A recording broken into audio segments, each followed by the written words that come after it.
Welcome to another episode of Good Dad, Bad Son with your favorite cousins, Will and BJ. I'm the voice of reason, and I'm here with the one and only BJ, the wild card, truth teller, fire starter. But tonight we're doing something a little different. Before we get into the culture, the headlines, and the hot takes, we're starting off with something from the heart. This weekend is Father's Day. So whether you're a good dad, had a good dad, or still trying to figure it out, this one's for you. BJ is going to pull back the curtain and let y'all in on why being a good father actually matters to him. No fluff, no filters, just fatherhood from a real one's perspective. Grab your drink, drop a comment. If you got something to say, call in. Because tonight we're raising a toast to the men who show up, speak up, and stand tall. What's up, brother? What's up with it, man? Man, happy to be here, bro. Likewise. So what was it again? What was that question again? Oh, why being a good dad matters to you? Why it matters to me? I don't know. Well, what does it mean to be a good dad to you personally?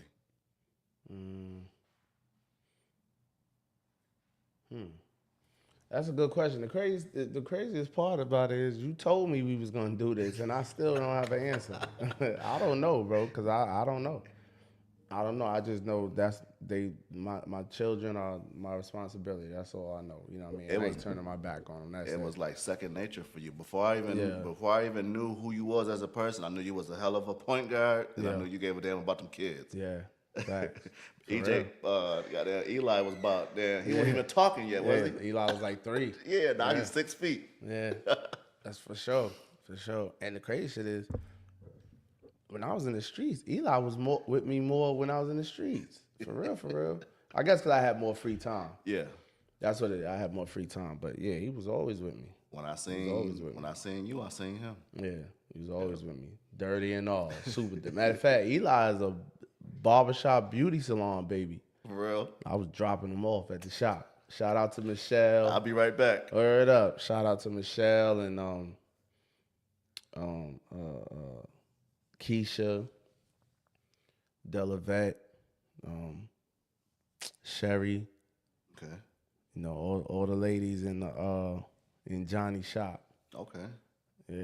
They That's took dope. turns with him. I'm talking about dropping him off in the car seat, bro. He not even 1 year. He was a baby. You know what I mean? I'll be back. I'll be back. They ain't care. All right, what's up, Eli? Yeah, Eli was a barbershop baby, man. He was a cool kid. Takes a village. That's what it is. And rest in peace to Johnny's wife, man. She was so dope.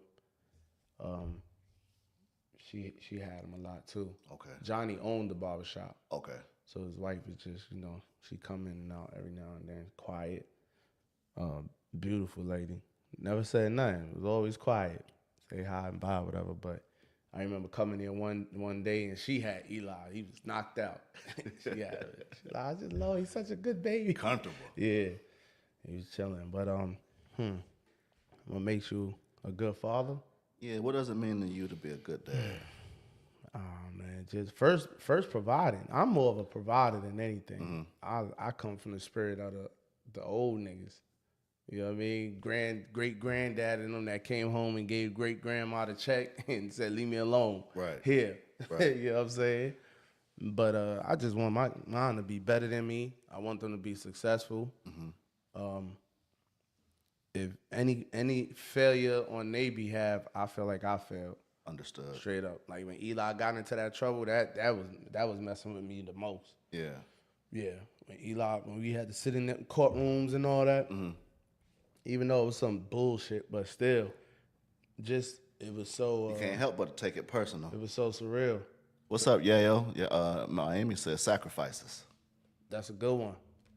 Yeah, I think That's it's a good just one. being present. Sacrifices for sure. Yeah. That's that. Damn, I don't know how I missed that because It ain't about you no more. it ain't. It ain't. And that was one of the biggest things I did was I sacrificed my ego. You know what I mean?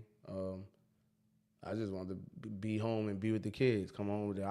I came home, nigga. I was working for $10 an hour. What up, Davon? $11 an hour. Yeah. Straight up. Me and Davon. Me and Davon was Perfect timing, cuz. working at the steel joint, the temp agency, $10 an hour. I feel like I know your answer to this next question, but 'cause we talk about it often, but maybe some of our new viewers haven't heard the story. So was there a moment when you realized just how important your role as a father was? I remember you always telling the story when you missed Eli's birthday. He got all his uncles. Yeah, that was it. Tell him That was about it. it. Shit, everybody know this story, man. Last time I was locked up, I think he was turning 4. So they decided to have his, my mom's and I'm like, yo, bring him, come on, we gonna have it out here. So his moms took him. My baby moms took him to Brooklyn to the block, and they had his birthday party on the block. All my guys was like, yo, we got him. Shout out to God bless the dead Chazo, cousin Zoe, everybody. Davon, so he remembers that. Yeah, everybody that be in my building, all my little bros, man, everybody, cause that's when I called, and it made me so happy because when I called, the first thing he said was like, he said, yeah, Papa, I said, what's up? He said, I got a lot of uncles.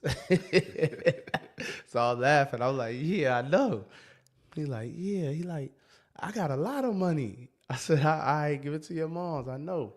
Then he said something else. It's a lot of people here, whatever. Because everybody got that, the block full of kids. Anyway, 300 kids on the block anyway.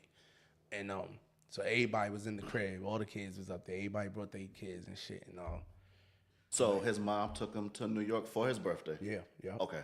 Yep. And then they had I had mixed feelings about it, but they had the shirt with my picture and him on it. Like it didn't. I don't think it said "free me" or whatever, but it had my picture up there. Shit, like 3 pictures of me and him on it, whatever. I was like, Yeah. But yeah, she took him up there, which was dope. Like even when she got on the phone, cause I had to tell him to give her the phone. I had to get off the phone. Yeah. You know what I mean? Cause Get choked up. When after he said that, and I'm talking to him, I'm asking him what they doing, and I hear all the noise in the background, all the kids and stuff, everybody. So he he said something else, and he said, but Papa, where are you? Where are you? Like that. So I changed the subject. Right. You know what I mean? And so we started talking about something else. Then he came right back to it. He was answering my questions, but he was like, but Papa, where are you? I said, yo, man, put your mother on the phone, man. I was telling him I was in school or work or something. I forgot what I told him, but put your mother on the phone right quick, man, because I was gone, bro. Yeah, and then he said, all right. So he gave her the phone, and she was like, yo, you good? I'm like, yeah. She like, yo. She heard it in my voice, because she was like, yo, he good. Don't worry about nothing. Like, she like, yo, he good, man. You all right? She worried about me.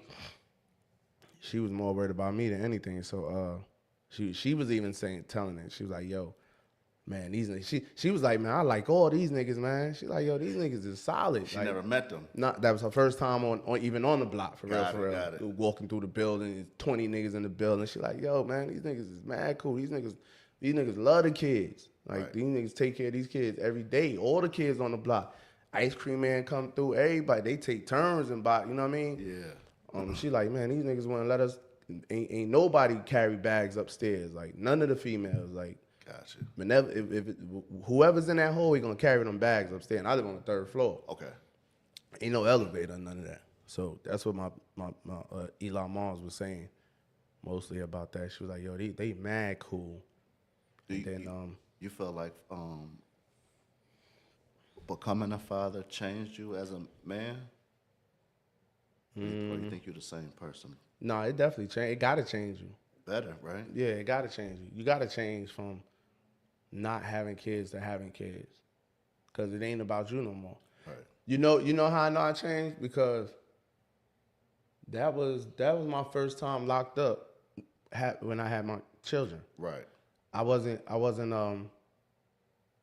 Before, when you was going, you didn't have. That's my first time in prison with kids. Okay. The other times I was going, I ain't had no kids, so I was in prison just running around. I was really, as retarded as it might sound, I was having fun in that motherfucker. I was running all over. You know what I mean? It was it was the same thing I was doing in the streets. I was doing in there, drinking, selling weed, cell phones. You know what I mean?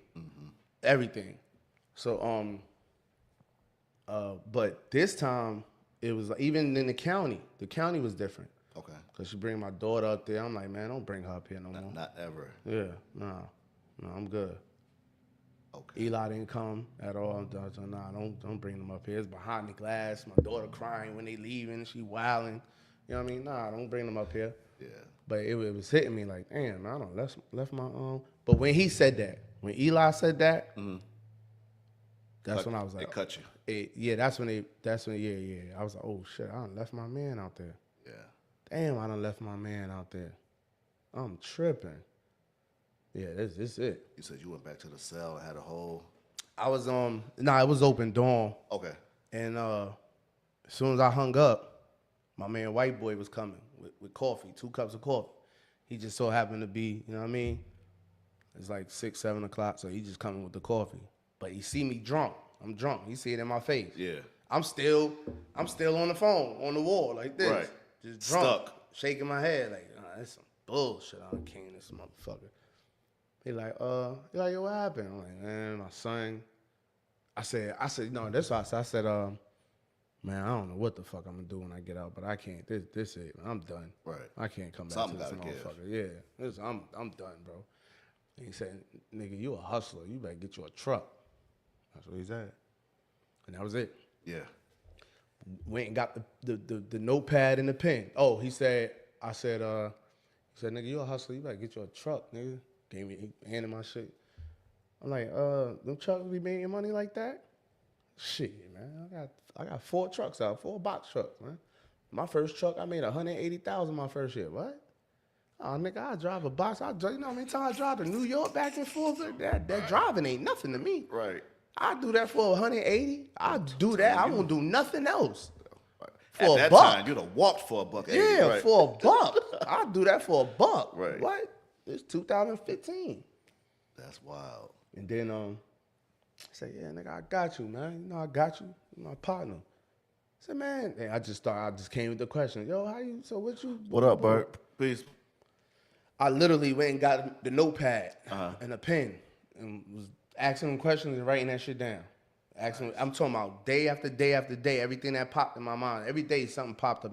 But me and him was always together. We worked out together. Okay. Even when I played chess, he didn't play chess, but he always sitting there. Yeah. You know what I mean? We made our spreads together and shit. We drank coffee. We worked out together, whatever. If I was playing basketball and shit, gambling, he's standing right there. He gambling. Okay. So it was always, whenever something popped in my mind, yo, but what if he tell me I go run to my notepad, you know what I mean, and write that shit down. That's dope, man. So yeah, he White Boy, man, and he a hell of a dad. Okay.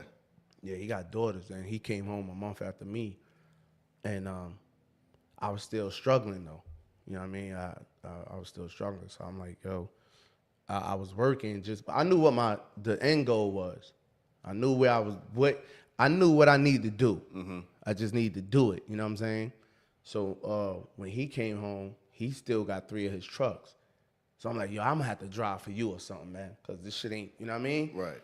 So he like, nigga, you ain't driving for me, man. I'm gonna give you one of the trucks, man. We just go 50-50. Right. Man, you know I can't have you drive for me, man. Right. Ain't no way. Right. It's my nigga. Ain't no way, man. I'm gonna put you in the truck, man. We go 50-50 on everything. I'm good. I'm like, all right, bet. So he like, this where I tell niggas.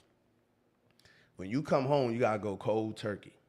No 1 foot in, 1 foot No out. 1 foot in, 1 foot out. I learned the hard It's way too. impossible. Bro. I learned the hard way too. It's impossible. Cause I'm talking about good nigga, man. He said, yo, give me 2 weeks and get this 60,000 up right quick. You know what I mean? Or 2 more weeks, I'm at 60,000. I'm gonna put the insurance down. He needed like 10,000 for that. I'm gonna do the insurance. You gonna take that truck? I need to get a little repairs done on a few of them, and we out. You know what I mean? I'm like, all right, bet. Nigga end up catching a murder charge, man. Oh, over his daughter, boyfriend. Nah. No, that was somebody else. Okay. Nah, he fucking with that dog food. Oh yeah. You know when you mess with that dog food, you come across the Shakiest worst of the worst, yeah. boy. And the nigga was supposed to be buying a zip from him, but nigga tried to rob him. Mm-hmm. Yeah. So he beat him to the draw, hit him in the stomach or whatever, and took off, and dude died or whatever. So my nigga been back in there since then. Kurt and Nadia, I bring y'all in 2 seconds. Since then. Uh, yeah, my nigga white boy, man. Solid nigga, man. What lessons from your upbringing do you do it shape how you parent your kids, the way you was brought up? Or you got your own little style? I might be too tough because of my mother. Straight up. Mama Love in the building too. She Straight just up. said peace and love, family. I might be too tough because of my mother. It's things that I can't say that my mother said to me. Right. I can't say it to Eli because Eli's a suburban kid. Right. Eli could take. I know to what extent I could say to Eli. You know what I mean? Yeah. Some of that should have break Eli down, but the stuff my mother was saying to me. You know what I'm saying? But then I didn't get it. I hated it, of course. You know what I mean? But now I know when I got older, I understood. And she was by herself trying to raise a knucklehead nigga in the hood, and she's frustrated herself. I done sent this boy through private school. This, you know what I mean? She like, yo, you used to be a genius. You know what I'm saying? She said it on here Like, several wow. times. I don't know what happened. She couldn't believe I'm on the corner with these niggas doing nothing. Right. Yeah, and she said it in front of niggas. You want to be a bum like them? Yep. And keep good and walk off right to the building. Every time when she came home from work, you know what I mean? Oh, you was a bum. still You want to out be there. with the bums? I'm right here in the mix. Like, Ma, these my friends. After Ma. private school and all that. Got your khakis on and shit. Man, so I just the toughness. That might be more of the neighborhood too, but definitely Mom Dukes for real. She had to play the role of a dad. So especially on this show, you're known for being the outspoken one. So I guess you just alluded to that. How do you balance that with being a nurturing father? Because I know I think you told me before, you parent Eli and Kadeem different than the baby girl.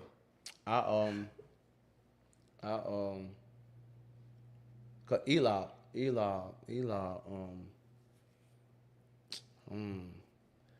I'm hard on Eli.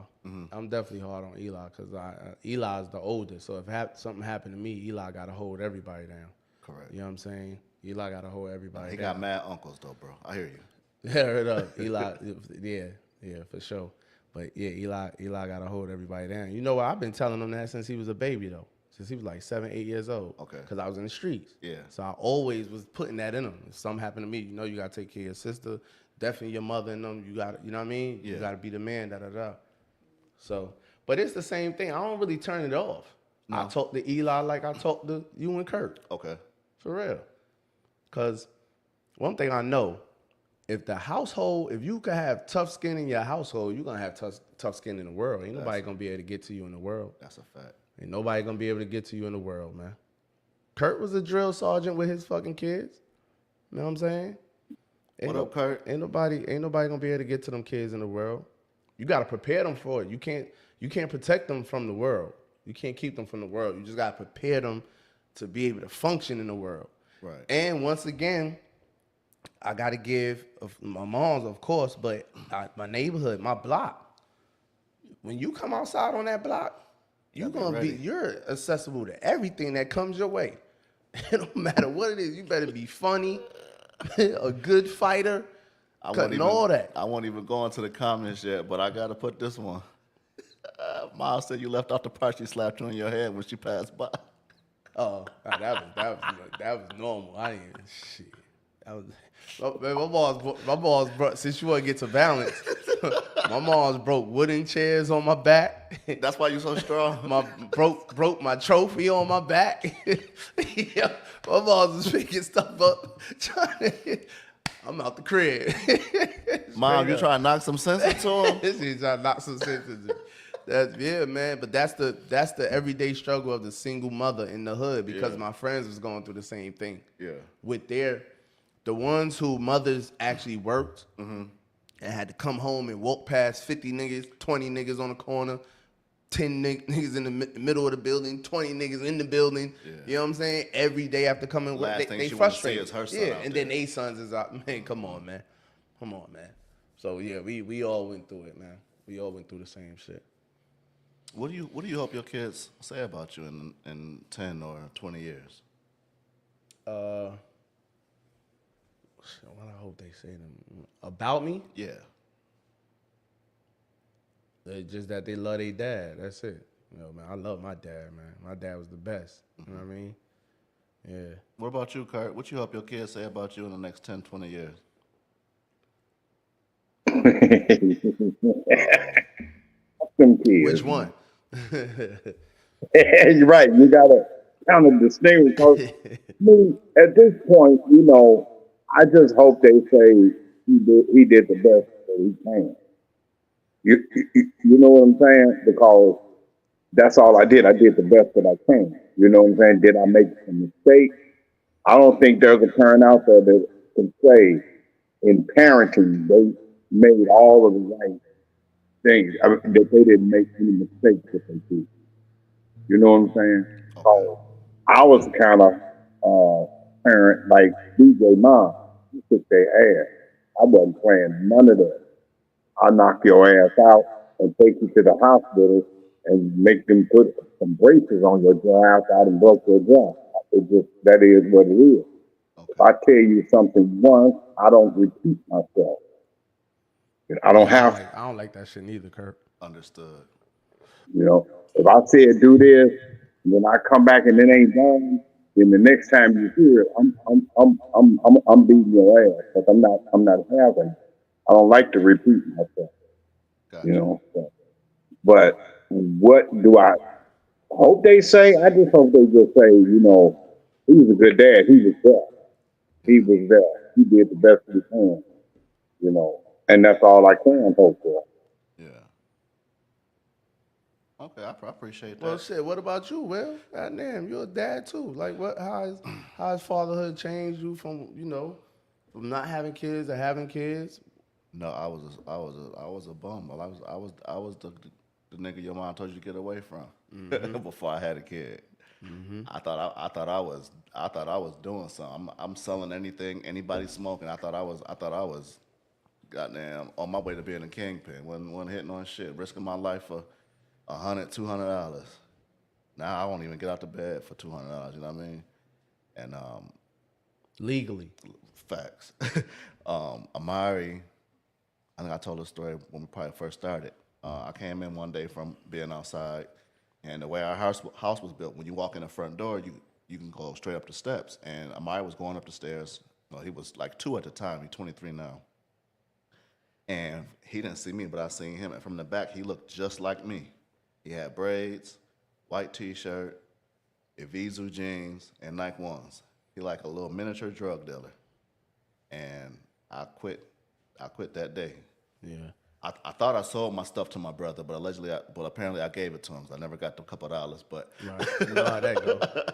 and I signed up for nursing school, bro. And I want to say I would like to tell you I never looked back, but like you said, 1 foot in, 1 foot out. I quit nursing school, went back to the street, went to another school, went back to the street. Then I finally got it right the third time, and then just kept it moving from there.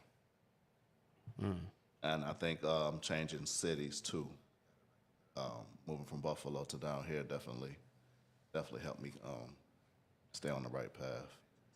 Cause I was just happy with waking up, going to sleep. What I'm saying, I find me a little chick to lay up with, and shit, I'm good to go. Long as she working, I'm okay.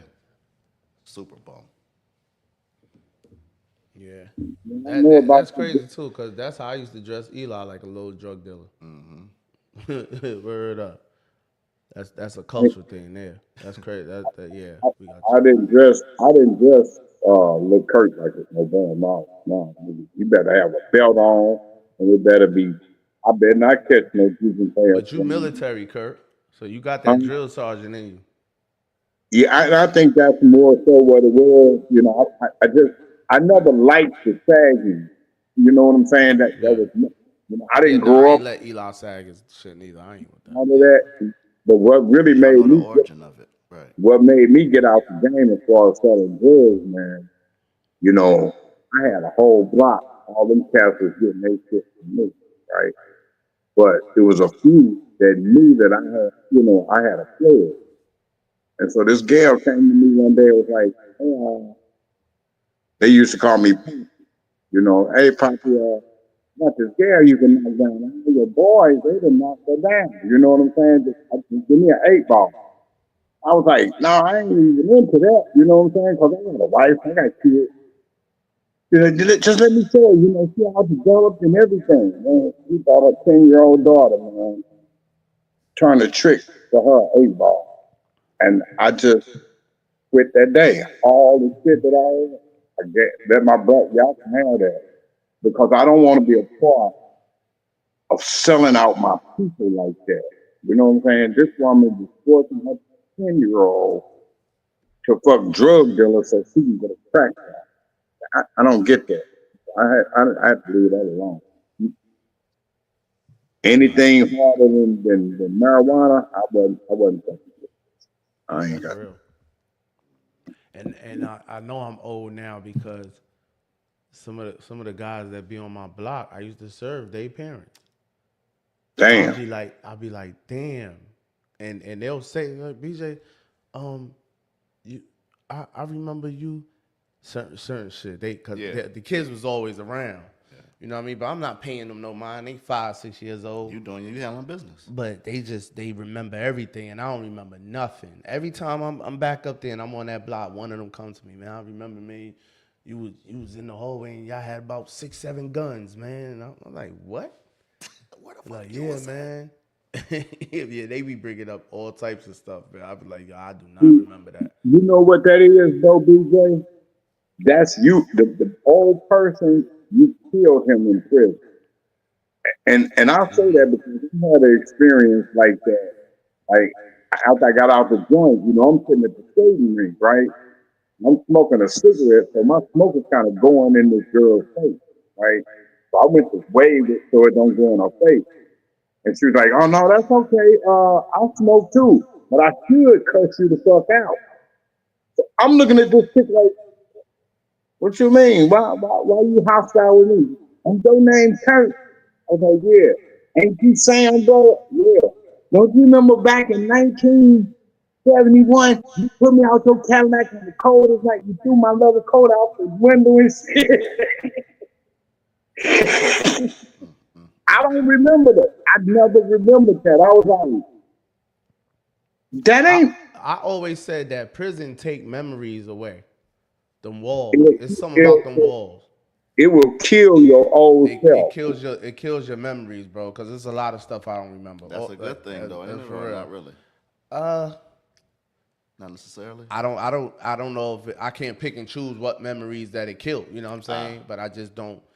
A It's because lot of there's a the lot of stuff things I that, remember, but there's a lot of stuff I don't remember. You know what I mean? I the ain't gonna hold old you that. those things, those bad things, once you kill that inner you who you were, then it's just like dead. I mean, when you die, it goes away. It was gone for me. I was not the same person. I didn't even know that person. I couldn't recognize me being like that. So I don't know if it's selective or if it just I killed them all together. I always say that I locked the monster in the closet. You know what I'm saying? And just tell people don't open up their closet. You know what I'm saying? Because I know he in there. You know what I'm saying? I know what type of person he is. You know what I'm saying? So I could never be that again. I was that hitter. You got some beef with that nigga. I got him. I got him. And I didn't care. I didn't think twice. I never thought about, well, if I knock this wig back, I'm gonna get a life sentence. No, I ain't worried about that. I ain't gonna never get caught. I travel in the dark by myself. You know, BJ, if you when you have moments, have you had moments where you feel like you're coming up short as a dad, and then how you handle those moments? Hell yeah! Every time Eli do some dumb shit. It's a direct reflection of something you didn't do. Yeah, but like I said, when he got in that trouble, man, and I was sitting there, What I've had. and we was in the, cause when he got in that shit with the, they charged him with child pornography, and I think eavesdropping or something. They gave him 2 charges. Him and his friend, man, they They got their phones over the stall. Little nigga taking the shit. They recorded him taking, on the toilet. Then he sends it to his friends. They think it's funny. These goofy ass kids. What's up, Noah? They think Sure. everything funny. Right. So somebody takes it back to the teacher, of course. So Eli and his friend get in trouble, but the friend didn't send it off to a bunch of people. So he didn't get charged with child pornography. Eli did because he sent the the one video. sharing it. He's sharing the video, so they charged him with child pornography. So as we were sitting there, and the reason why they charged him with child pornography because the lady kept, she played detective. She kept watching the video for 3 days. It happened on Monday. Mm-hmm. He was good up to about Wednesday, Thursday. She called me again. Oh, I looked at the video again, and it's like a part where when he's getting up, you could see like his penis for a quick second. I'm like, man, whatever, man. At that point, I just was like, whatever. Yeah, whatever. You know what I mean? So when we had to go to the, go through the process of what we going through, we got to go to court for school. Mm-hmm. We got to have a school hearing. So I'm sitting there mad about that. And then he got to go get mugshot taken, fingerprinted. That's really when it hit me. No, it hit me in the hearing too, because I really couldn't even talk. Right. I was so mad, like, man, this nigga, man, I can't believe and he 12. Yeah. I was 17 at least when you know what I mean? He 12 in the courtroom or whatever. But so that really was bothering me. That was bothering me. I was telling his mother, because his mother was like, yo, you really upset. Like, you really, like, man, this a failure. Yeah. I failed. You know what I mean? But good thing that I'm gonna tell you the realest thing. And this why I'm gonna tell you, man, I'm gonna keep it real, man. Please do. That was some bullshit, bro. It was nothing but black people that railroaded him and tried to stick that child pornography on him and all that. It was nothing but black people. Black Democrats. Because if it was another demographic, it would have been kids being kids. And I'm gonna say this: if it was black Republicans, I would say that it was black Republicans. But when Biden came in, the whole genre switched in Gwinnett County. Mm-hmm. You know what I'm saying? Even when on the zoning, they kicked us out where we used to park our trucks. It was an older black woman. It used to be a white man that did the zoning. And he didn't care. He just gave the permit and we was able to park whatever. That black lady came over there and kicked everybody off that shit. 10 acres, you know what I mean? Ain't bothering nobody, out the way. Nobody complaining. I seen it. It's more than just the shit we see on the TV. Right. It's the shit I'm really dealing with in real life. Mm-hmm. And I'm seeing the change. When I go to the tag office and shit, and I see the new people up there lined up, and it's all black women and all that shit, and the people at the tag office keep making you go through this bullshit just to get some tags and stuff. I'm like, yo, this is crazy. This is my third time back. Every time I come back, y'all got something new. Me too. Come on, man. You know what I had to do? Yo, let me speak to the supervisor. I'm not going to keep coming back. Yeah. Big old older white lady come. She like, let me get your paperwork. Problem solved. No, it's right here. I got you. Come over here. I'm like, damn, bro. Every time I turn around, it's our people. But anyway, it was the black woman with dreads that said Eli reminds her of her son. That's doing all the detective work and watching the video 3 days in a row. They could have died with her. Bro, it didn't even have to go that far at all. These are some kids doing some goofy shit. This is goofy stuff. Like, come on. Y'all could have suspended him and all that. Right. He got a charge. Right. And he had to go get fingerprinted and mugshots taken behind this. And you sitting up here talking about, he could be my son and that. Nah. I called my guy, Mike. He's a principal up in Powder Spring, Georgia. Mm-hmm. Remember when I said I live with the Italians and all that? That's who he is. He a principal now up in Powder Spring, Georgia. He literally, because I'm calling him. Every time something go wrong, I'm calling him. Yeah. So he like, what? Like, yeah, man. So he telling me the steps to take and what to prepare for or whatever. But he literally, he's like, man, I just had a situation where black kid, man, white girl, they like in the same grade as Eli, 6th grade, 7th grade. The white girl done sent the kid pictures of her and her bra. Mm-hmm. You know what I'm saying? The kid is sending the picture to showing his friends the pictures to get back. The girl, you know what I mean? course. Her father comes up there. My homeboy is the coach on the softball team too. So he knows the father, right? So he come up there, pull him in the room. Yo, I'm pressing charges on that boy. This, that, and the third. I want him suspended. I want him expelled. Boom, boom, boom, boom, boom, boom. Mike like, hold on, man. Slow down. You know what I mean? Yeah. It's, the daughter was with him too. And he just was talking. He was like, man, we don't need to mess this kid's life. They kids. Right. We don't want to mess these kids' lives up. I'm going to suspend them. I'm going to have them told. We're going to bring the parents up. Boom, boom, boom. Father wasn't trying to hear it.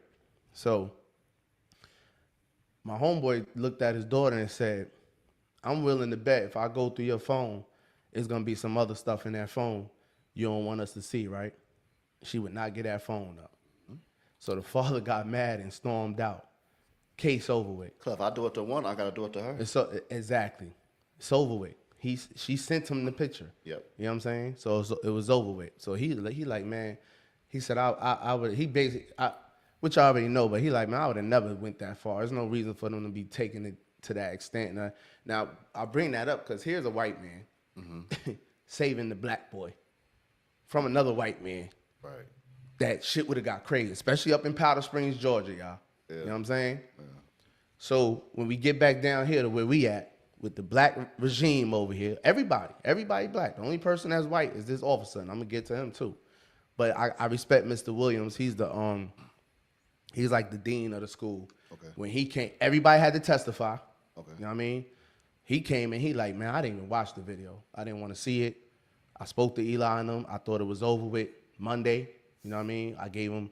They gave Eli something in school suspension, something like that. Yeah. He said, man, I did not engage in watching that video. I didn't care to. That was that. Mm-hmm. It was the woman.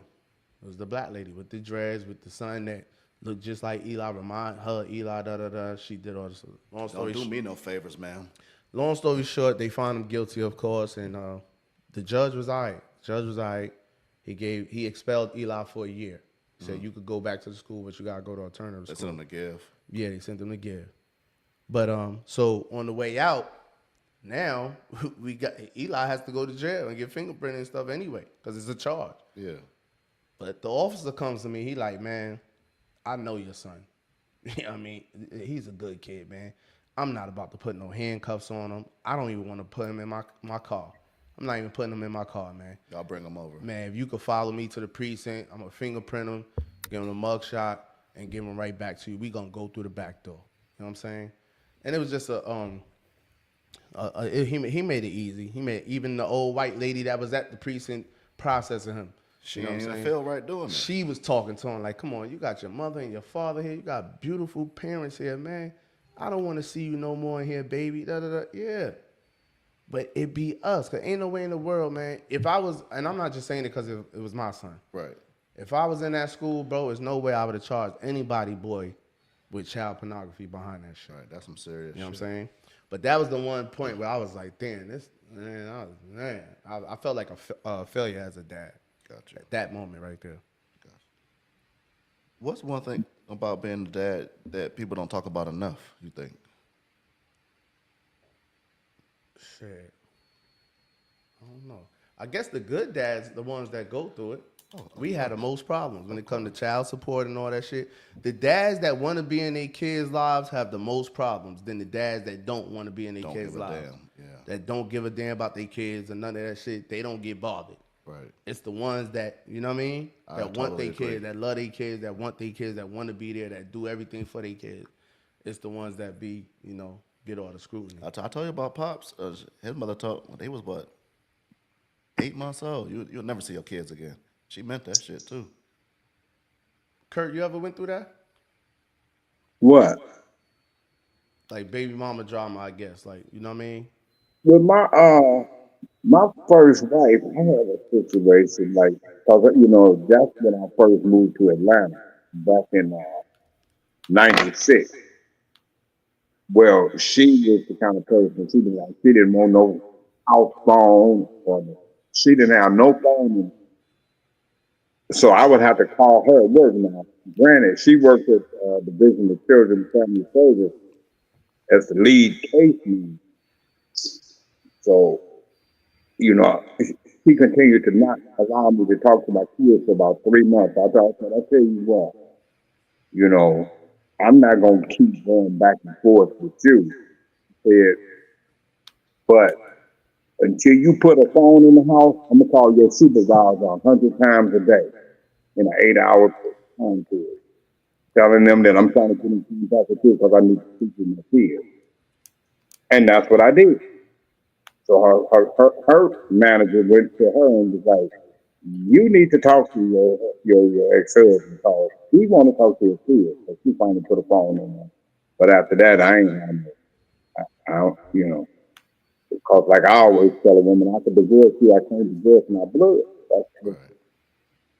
them is my people, and I'm not going to abandon them. So I'm gonna do what I'm supposed to do, So and I pay for the phone. I just want to be able to call my kids. I don't want to call her and find out what she into and none of that. I ain't got no drama. I don't deal with drama. All right, welcome Nadia, welcome Nor, welcome everybody in the chat. Appreciate y'all for tuning in to our Father's Day special. I just got one more question for BJ, and then we're gonna get on with our regularly scheduled program. I know Nora looked like she came to argue. But before one last question, if you could give one message to the dads watching right now, what would it be? One takeaway. Be a man, man. Everything is about being a man, bro. Right or wrong. Just stand as a man, 10 tones down. Be a man, man. That's the problem, man. Man is acting like the broads, man. The man is So acting like the the roles woman. reversed. Yeah, man acting like the woman, bro. I see it all the time. I tell my homegirls all the time, y'all got it hard, bro. I don't see how y'all out here trying to. It's these niggas either gay Wanna be gay? or they like little boys. Yeah. You know what I'm saying? Little boy. I'm talking about 40-year-old niggas. You know what I mean? But do that come from not having a dad or not having a male figure in the house? Possibly. Nah, No. I don't think Uh, I can't say everybody. Okay. I think How I feel, no, I, because none of my childhood friends Had had dads. dads, and we all take care of our kids, Ten and we love toes. our kids. The niggas that don't be having dads love their kids. That's For a real, fact. for real. That's a fact. Do anything for their kids. well, Straight up. let me elaborate on that, DJ, because I wrote a paper when I was in college about the state of our, especially the black community. For the most part of the last 40 years, the proliferation of our black families has been raised by single black women. And I hear it all the time. I'm raising a man. A female is saying this. I'm raising a man, but she can't. She can't raise a man because a woman does not know what a man is. I mean, she could define it according to what she thinks a man is, just like a man can't define what a woman is. So a lot of our males were taught how to be males from a female's perspective. You know what I'm saying? That's why you find a lot of these males out here, instead of being logical and think through some things, immediately what they're doing is clapping their hands and they're acting just like how women are, because that's the way they were taught. And behavior is learned. I'm coming They to you, learn Nadia. how to be men from their mother. Of course, in your case, DJ, you was raised by a strong black woman who instilled in you, you're not gonna be no bum. You're gonna be out here and be something. You know what I'm saying? And be responsible and be a male. But that's an exception, not the rule. Facts. In families that's raised by uh, female dominated homes. The male in the home, especially if you have a son, is essential. If you don't have that, then there's a breakdown in how men view how they are supposed to be as men. You was talking about instances when you felt like you was a failure. I can tell you one instance where the curtain came down south. I was staying in Atlanta, and they came down for the summer. And it's on the 4th of July, so I had all of the boys, "Hey, y'all come on outside, let me holler at y'all." And I'm letting them know, hey, listen, nobody defines you as a man but you. And a woman respects a man no more than the man that, despite whether she's emotional or not, he's taking care of his business.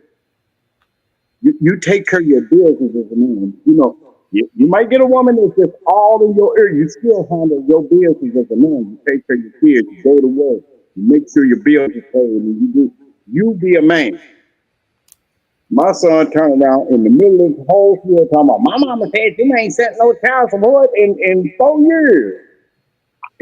I was like, I know he didn't just try to embarrass me or try to call me out. So I called John and told her, give me my shoebox because, I keep my receipts. I made him sit there for 4 hours and read every week that child support was sent. Aside from the extra things that I was doing for them, like buying them coats, buying them shoes, coming to get them in the summer and still paying child support. Well, she said she wasn't sending it. I said, well, I did my job. My job was to ensure that she gets it. Now, what she does with that money once she get it, that's her bill. It has nothing to do with me because, for the most part, she has primary care. You know what I'm saying? If she decided she wanted to buy, I don't want to say this on the thing. If she went and bought 10,000 gold rings to put around her nose, that's her money. Because with her money from her job, she paid the rent, the electric, the gas in the house. So the child support that she got is just nothing but replenishing with the part that I didn't spend because I wasn't in the household. But I mean, I felt so bad that I was like, damn, did I fail my son? Because even though I was sending child support, he didn't see the child support. But They rarely that do. it's not my fault that he didn't see it. I did my job. I did, what I handled my business. And I guess years later, of course, you know about this DJ. When I got down to Georgia, before came to Georgia, my son had went into the Navy, and he became the man that he became. He fly F, right? And so one day he came to St. Louis because his mama got sick, and I told him, if you ever need me, just call me. You know what I'm saying? If I can help you, I got you. So he called me when he got back to Georgia, like, I need your help. I need to borrow 10 grand. I went in my 401k, I sent it to him immediately, right? Said, I know you ain't gonna be able to come up with no 10 stocks like off your head, you know what I'm saying? Because he didn't grow up in the streets like I grew up in the streets. 2 years passed, I ended up moving back down to Georgia, and he ain't paid me a dime. He ain't mentioned it, I ain't mentioned it, because I'm not pressed. You can send me $25 a month. You know what I'm saying? But this is a loan because that's what he asked for, a loan. So then when I got there, I was trying to short on some funds. So I asked him, hey, loan me a couple of $100 till like my paycheck come because I was transferring my job down there. He gave it to me that very next week. He was like, you got that money? Yeah, I got it. I still ain't mentioned this money, right? So a whole year then passed. He don't call me on my birthday. I called, damn, I ain't hear from you on my birthday. What's up? I ain't think I have to. Really? I said, I also ain't heard about, you paying this $10,000. You ain't even send me $10. Old pussy ass nigga, you used to beat my ass when I was little. I was like, pussy ass. I said, I've been called a lot of things in my life, but ain't nobody ever put pussy ass on the front or back of my name. This kind of disrespect is not tolerated. You know what I'm saying? I don't owe you nothing. I got you till you was grown. I got you to the point because when he was young, he was getting in trouble. And, you get in trouble when you're young, the military ain't gonna never let you in. I had to come and save that boy. And now you got grown and buff, and you think you call me a pussy ass nigga? For real? Well, I'll break your jaw. You better go ahead, and I'm gonna leave you right there. And so I left him right there until he eventually sent him down. I gave you everything I owe you. No, you didn't. Because I could have put you in a face towel and washed you down the sink, for real. So, we just do, as men, I think, especially the good dads, we do the best that we can. Once you get them to they wrong, the best you can do is just sit back and see, look at your work. I mean, if he doesn't take it, it's like you could lead a horse to the water, you can't make him drink. Some of them don't listen to Nadia, why you it. looking like that, Nadia?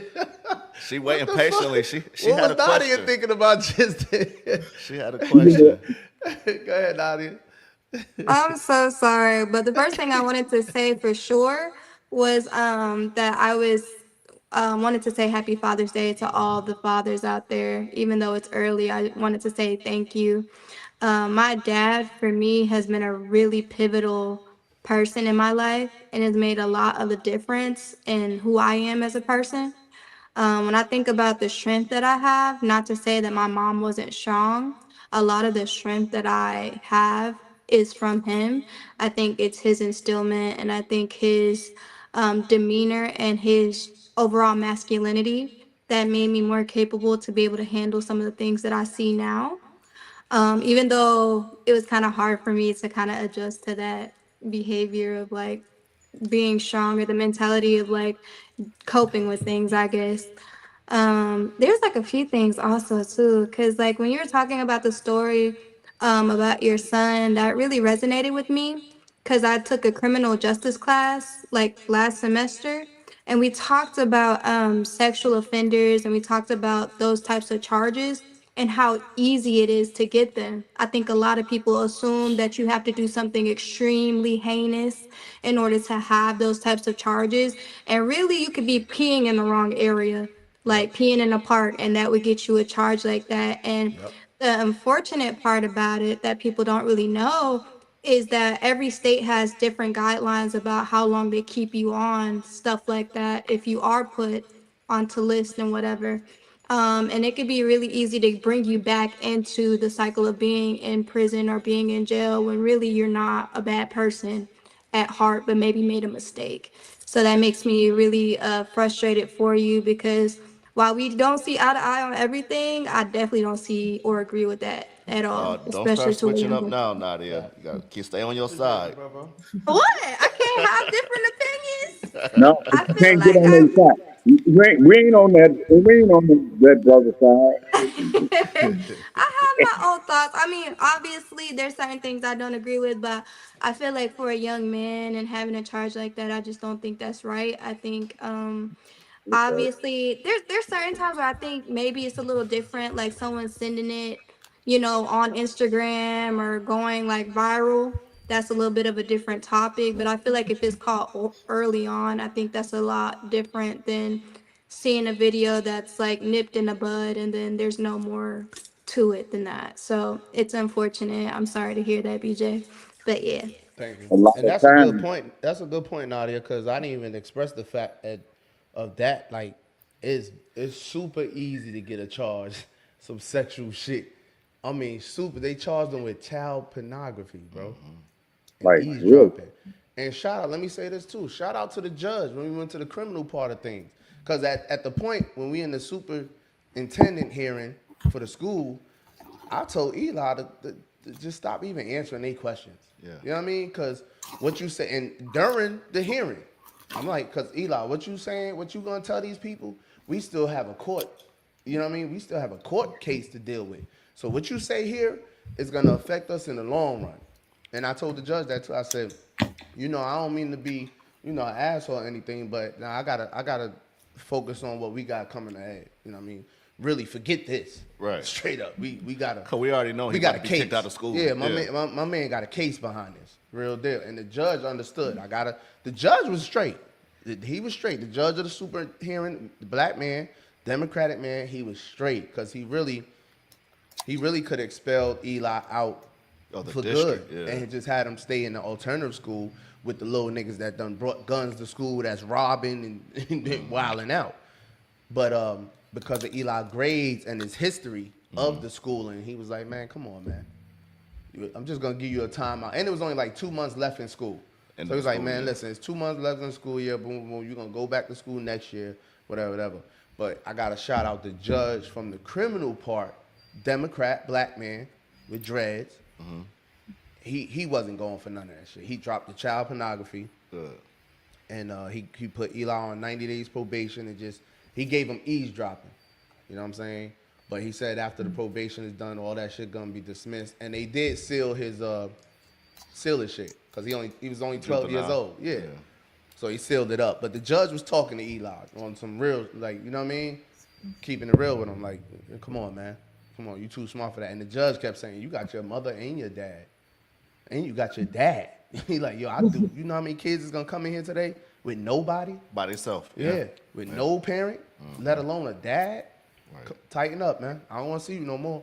Black man. So, I don't get caught up in it. I'll just be bullshitting, but for real, them two black men that's Democrats, man, they looked out for Eli, for sure.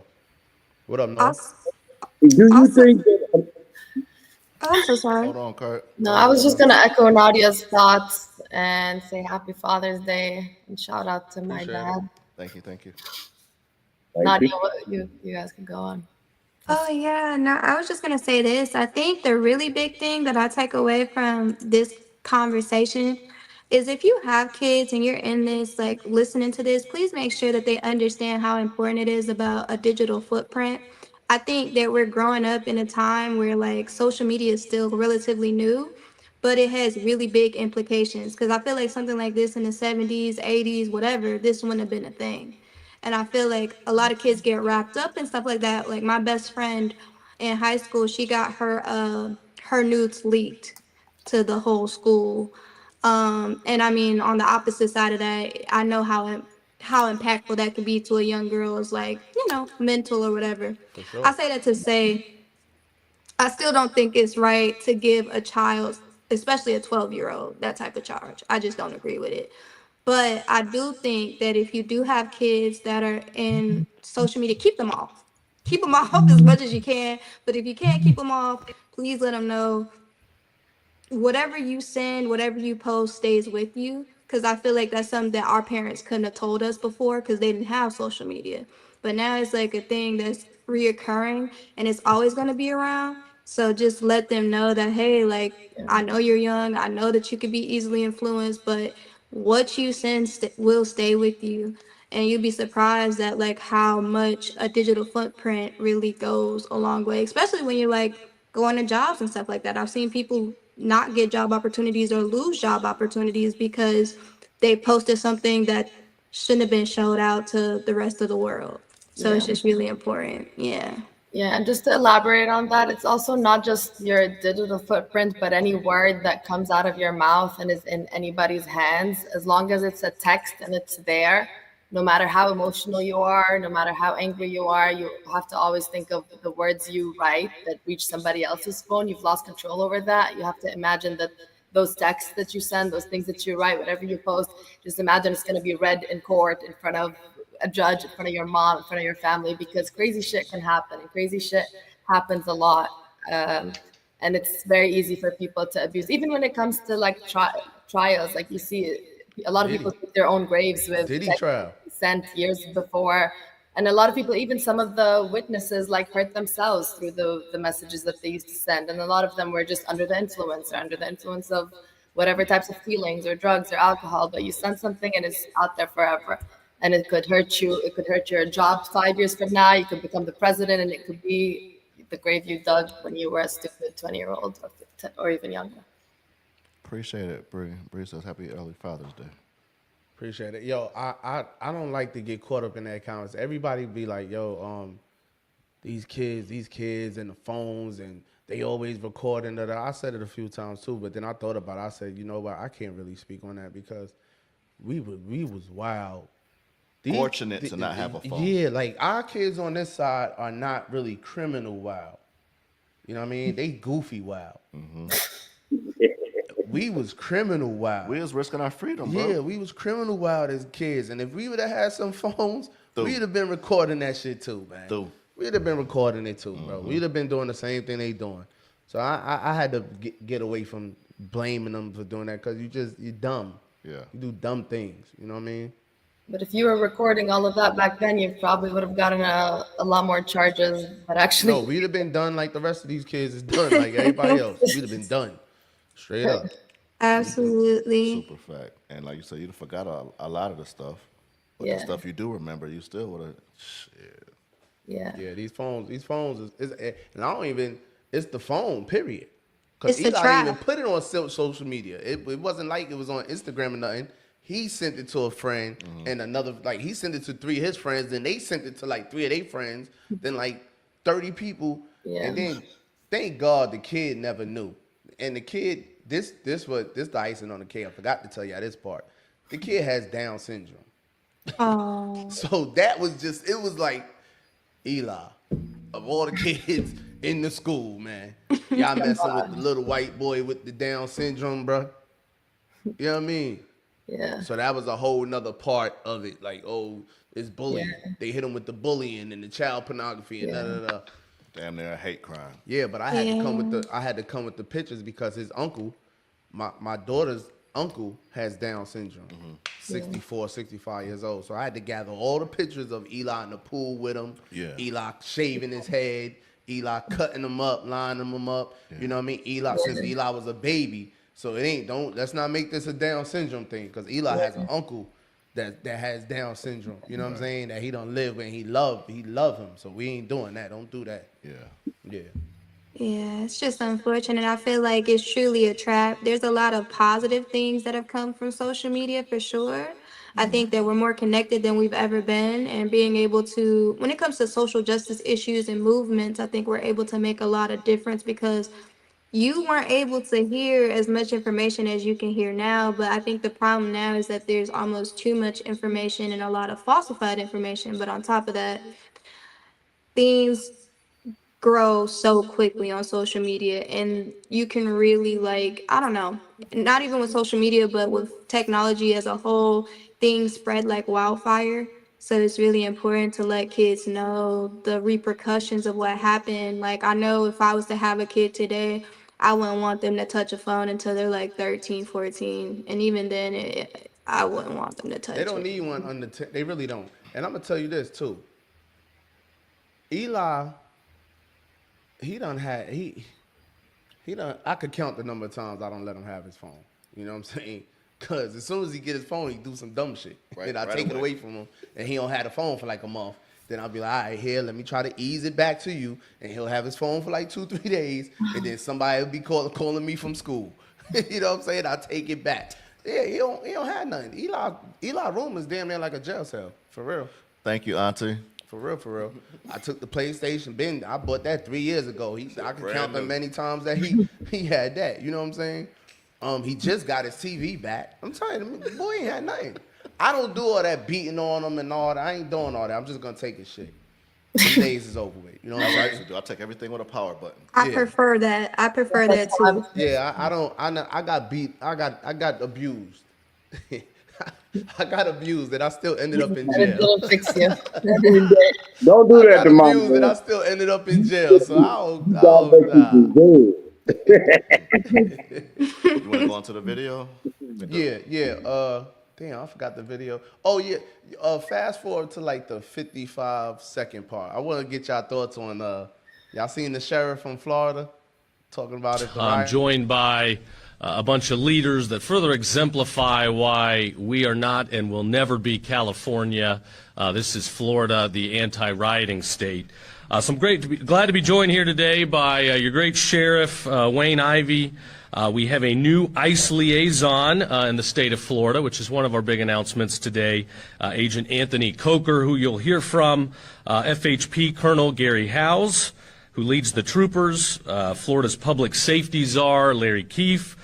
We have your great state attorney, Will Shiner, and Senator Debbie Mayfield. We're excited to be the first state to announce our own ICE agent embed in the state. Agent Coker will be housed here with our leadership team in Florida as we work to support the Trump administration's efforts to combat illegal immigration. We have a great collaborative operation with the feds, with ICE, and we're very, very proud to support them. So thank you for being here with us today. That peaceful protests are part of our democracy. We invite people to share their opinions. That's what our country is all about. The key word in that is peaceful. And if it's peaceful, us in law enforcement are going to make sure you have a safe environment to do it in.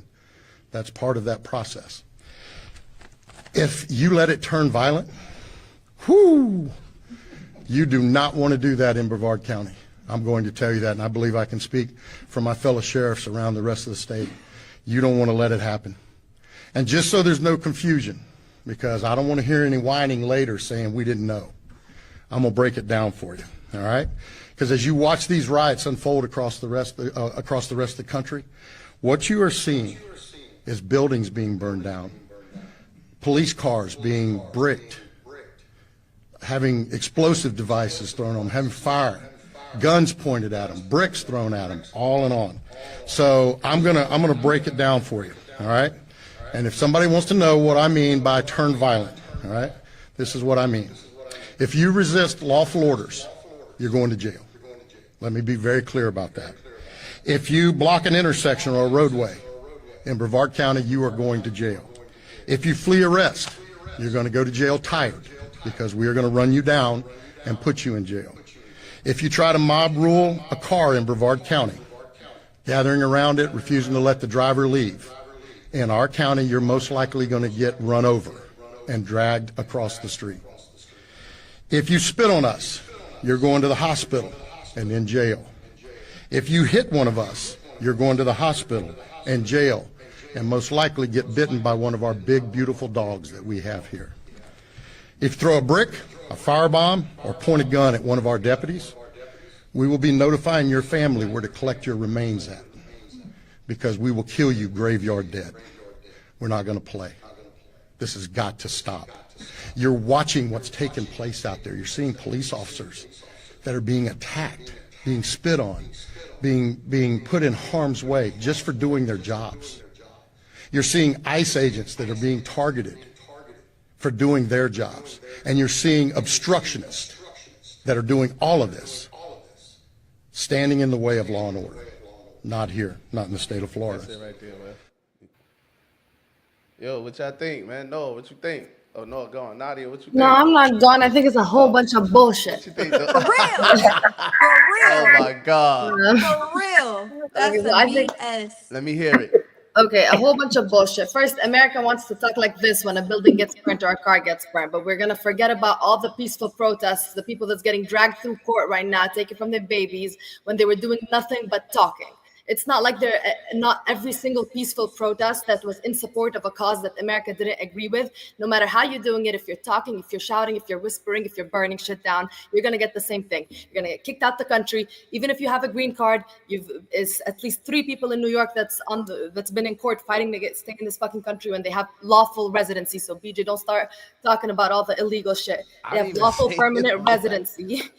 Okay, and they still in court. Mahmoud was literally the Mahmoud guy, the first guy that went down for the Palestine protests in New York. He was literally, his job was to be the negotiator. You know, negotiator means he was just in words speaking between the protesters and the Columbia University for the protest for Palestine. And what happened to him? He was taken away from his child, taken away from his wife, and he's still in court fighting it. I think he won actually 3 days ago, but he's been in court 4 months over this, and he still has the judge ruled that Trump couldn't kick him out now, but he still has like a long legal battle to fight. So this shit is bullshit. Now when a car get burned down, they want to go and talk about, oh, we're gonna kill them and find their grave and blah blah blah because the policeman got spit on. We'll see what the policemen were doing when people were just talking in New York. Watch what the policemen were doing. They were beating up 16-year-old girls. There's videos of teenage girls being beaten up by the police for protesting against a cause that America doesn't support. What Van said, Will? Okay. If someone do it to me, I'll feel the same way. Facts. If someone does what? Spit on them or, you know what I mean? Throw a brick at them. It's a threat. So I'm just gonna say this. I'm not really. I want to hear what y'all say, but I'm gonna say this. If your sister or brother-in-law was a police officer or ICE agent and they're out there just doing their job, these people are just doing their job. We don't even know if all of them even agree with what they're doing, but they got to do their job. And it's people throwing bricks down on their goddamn car. Brick could come through that window and kill them. For real. You know what I'm saying? That's what they talking about. They not talking about, in the beginning, he said, y'all could peacefully protest. It doesn't matter what he he just went on to say, we not going for Y'all doing that bullshit y'all doing in California. That's not a peaceful protest. That's what he's saying. We not going. He's talking about people that's attacking them. How can you be mad at that? Because America does a lot of talking. Obviously, he's going to say that. And they said that in New York, and they said that in every state. And they said the president said that. Everybody says that. Nobody says that. I've never heard a You've never heard cop Trump say that peaceful protests are allowed when people were talking about the First Amendment and this, that. They always try to act like, oh, peaceful protests are allowed. But when it comes down to it, they're actually not. And I think we're thinking on an individual level, if my sister was a cop and this, that, I don't think it's that useful because it's a broader problem. These people are protesting this way because they've seen what happened to the people that protested the other way a month ago. No. There's a broader pattern of America not enforcing the First Amendment, not allowing people to protest, and only allowing people to protest when it's vaguely aligned. Because the Israelis were allowed to protest. When it's aligned with America's agenda, you have First Amendment rights and you're allowed to protest. When it's not, you're not. And then when you start hitting people, all of a sudden you're the bad guy. You're hitting people. No, you started hitting people but I don't know. Let's see I haven't even seen a violent protest in Florida to speak on this. If he's just speaking based on what's happening in California, the only place I've seen violent protests was in California. Well, and not only that, I'm not saying those things didn't happen. What I'm saying is you can't say, oh, we seen what happened in New York, so we just gonna come out here and start tearing the city up and throwing bricks at the police and it don't work like that. There's Unfortunately, it don't work like that that. are just If you want talking. to if you want to protest about some people that's not supposed to be here, some illegal immigrants and stuff, some whatever, okay, you do it don't even make sense to do it the way they're doing it. It doesn't make sense. You're making it worse. You're making Americans now agree with the police and the ICE agents that probably didn't even agree with it. For real, that's what you're doing. You're making people, literally the world. You're making the world say, "See, this is why we don't want them in our country." That's what you're doing. I just think it's fucked up. And the reason why Martin Luther King and them won, because they peacefully protested. When they got knocked upside their head, water hose down, dogs sicked on them, they still was they turned on the other cheek. They was getting kicked in their ass. That's the only reason why the civil rights movement worked. So if they really wanted to look at something, Nor, they should be taking a book from Martin Luther, the civil rights, a page from the civil rights movement, not from the people in New York. Not from that. They should be taking a page from something that worked. That worked because it stayed peaceful. That's the only reason why it worked. They didn't start tearing it. I don't see no dogs getting sick on these. I don't even see no dogs. No water hose. Where's the water hoses? They don't use water hoses? No. Well, California don't got no water. I forgot. The California ain't got no water. But where's the billy clubs and shit? What happened to all that? That's all I want to say. I've seen a lot of videos. You can't say they're entirely violent, the protests. I've seen a lot of violence. My man, a lot of those. Hold up, y'all. Man, I got $20 from a 12-year-old, man. 12-year-old, my man Gio, man. Bless me, 13-year-old. Bless me for Father's Day, man. My man. Appreciate you, Gio. Gio, I'm still waiting for y'all to come up with the topics, man. I'm not working for y'all, bro. Y'all gonna do that podcast thing. Y'all gotta come up with your own topics and stuff and let me know y'all ready. Let me and Will know y'all ready. Well, Sorry, y'all. Go ahead. No, for me, I think the bigger thing is, okay, the reason I don't appreciate how he's going about it and how the conversation or narrative has been held is because to me it sounds like a threat rather than I'm trying to do my job. That is what I got from the message that I received in that video is this: try anything and I promise that something bad is going to happen to you. And the reason I don't like conversations like this is because we know as police officers what you sign up for. I don't agree when people retaliate against police officers. I don't agree and think that it's okay to hurt or harm police officers, especially if they've done nothing wrong. However, we know that in the line of field, it does get dangerous. So I feel like to be on a standpoint of it hasn't even happened, but I promise you that I'm going to hurt or harm you if anything goes wrong. I feel like that's the wrong message, but I think every police precinct or every police community has a different, what do they call it? They have a different type of, what do they call it? It's like, it's almost like how you build companies, but you have a different type of culture. That's the word. And I feel like I think some of them have different cultures for sure, like as in the sense that like how they police and how they treat people and civilians or how they handle certain conflicts, they're taught certain ways about how to maneuver and whatnot. My point to say that is that though this situation is interesting because I feel as though there's been a lot of peaceful protest up until this point. I think we're just starting to see the replications of people not feeling like they're being heard. And I feel like that's ultimately what we're seeing now is retaliation. If our government worked the way that it was supposed to do and it listened to the people more, I don't think we would have these conflicts. And back to circulating to I love the pointing back to the civil rights movement because I don't think the civil rights movement would have been as impacted if it wasn't for people like MLK, but also Malcolm. I think there's different approaches to everything, and I think both of those approaches were needed in order to make an actual change. I don't think that I think there's violence and non-peaceful protests play a part in getting resolved.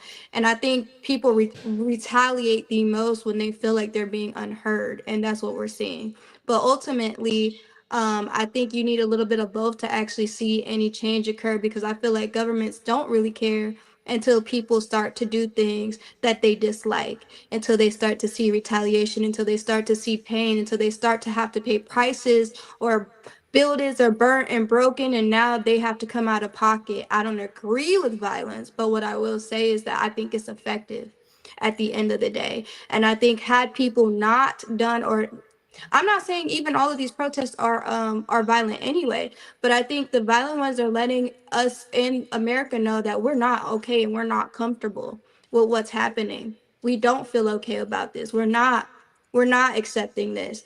And I think if we allowed it to go on, I feel like this would go on a lot longer without a conversation being had. So I see the nuance of both sides, but I definitely think that to me, it's trying to threaten people to not speak up. And that's a First Amendment issue to me. And on that point, BJ, why are we talking about why sometimes you only talk about MLK and other times you talk positively about the efforts of the Black Panthers and how successful they were? It's not like you've always just advocated for peaceful methods of obtaining what you think is your right.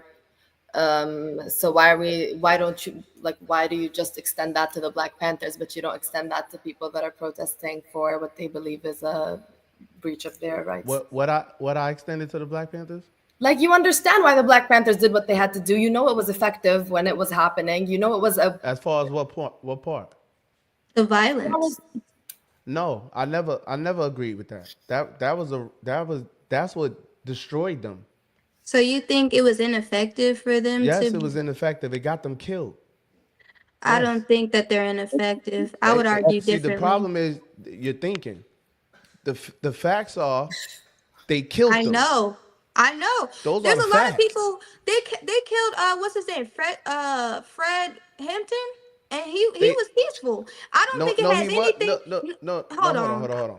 His team, he had he was peaceful, but he was the leader. And his team, he had you can't. We spoke about this last time. You can't control everybody. His team, he had a lot of radicals and he had a lot of agitators that the FBI planted in the party to give them an excuse to come in there and assassinate them. They So, knew who but you to can't. assassinate to destroy the party, but what hurt them was choosing violence against the police. You're never gonna win that. Let's keep it real. We could think and we could say and we could talk that bullshit all day. Violence is not gonna win against the police. The only thing that won against the police was the civil rights movement and MLK. And I'm not a big fan of the civil rights movement. But even when I don't like something, the facts are the facts. I'm open-minded to everything. That worked for what they wanted to accomplish. They wasn't being heard neither, but they wasn't burning cars and throwing bricks at police and tearing their own city up because they wasn't being heard.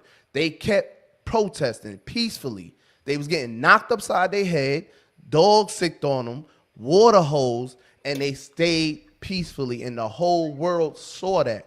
and it forced, because the world saw that, it forced them to become successful from that movement. These people that you're saying is doing what they're doing because they're not being heard, and like they have the right to tear our country up, tear their own city up, they're not gonna win. That's not gonna amount to anything. It's just not. I don't even see why we, you know what I mean? I It's just disagree. not. Let me say something, cause I'm really really confused about this whole thing. Okay, first you say Speak up, Kurt. Speak up. this whole narrative of this dude saying, well, if you attack the police, then we're gonna kill you. But if you're peaceful, we're gonna knock you in your head. So He either didn't way, say that.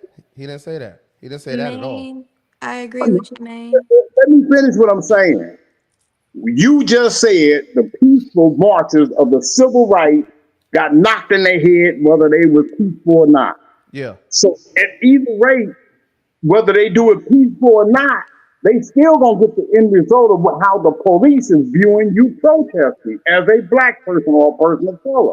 So you're still gonna get hit in your head. A lot of that stuff starts turning violent when they be telling the crowd, y'all can't protest here, and they start shooting those rubber bullets and start shooting canisters. And so the whole movement, the thought was how Malcolm X was is if you hurt me, if you because they doing this peacefully, if you start shooting bullets at us, we're gonna shoot bullets back. I'm not gonna sit back and believe in that saying, you slap me on my face, I turn to the other cheek. Because when are you gonna come to your senses that you slapping me hurt me? Literally. Also, point two, I don't think that. Listen, I think there was a reason we had Nat Turner. I think it was important that we had Nat Turners as much as I think it's important that we have MLK. I think that both things are really important to see social change. And the reason I say that is because if you look up at any revolution that has happened over the centuries of the years of decades, you go back to any point in time in history, there's been violence in order to enact that change. And I'm not saying that that's the only way to go about it, but I'm saying that people don't quite listen to the problems that people feel until they see things that they love and things that they care about start to be tarnished, hurt, or harmed. And I'm not trying to say that that's the best way. I peacefully protest. I've protested many times for different social change. But again, I think people are starting to listen because things that they care about are being disrupted. And I think when we talk about the greater scheme of MLK, or we talk about what happened in the civil rights movement, I think we equally needed Malcolm X just as much as we needed MLK. And the reason that I say that is because I feel like I feel like the act of defending ourselves, the act of standing point and standing ground when something bad was happening to African American people ultimately did change the idea and conception that we can't keep pushing this agenda.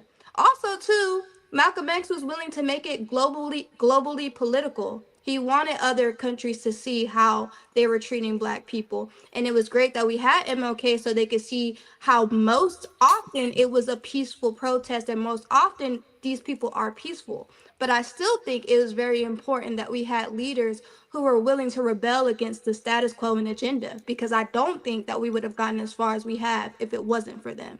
100%. All right, I gotta respond to Kurt first. Kurt, you said, I forgot what you said. You said you was talking about, oh, you get knocked in your head and it hurt, and you know how long you're gonna get knocked in your head. They that's what you call a peaceful protest. That's just what it is. You know what I'm How saying? is you getting hit in my head peaceful? A peaceful protest means, regardless of what, you're gonna protest peacefully. I mean, the civil rights movement showed you that.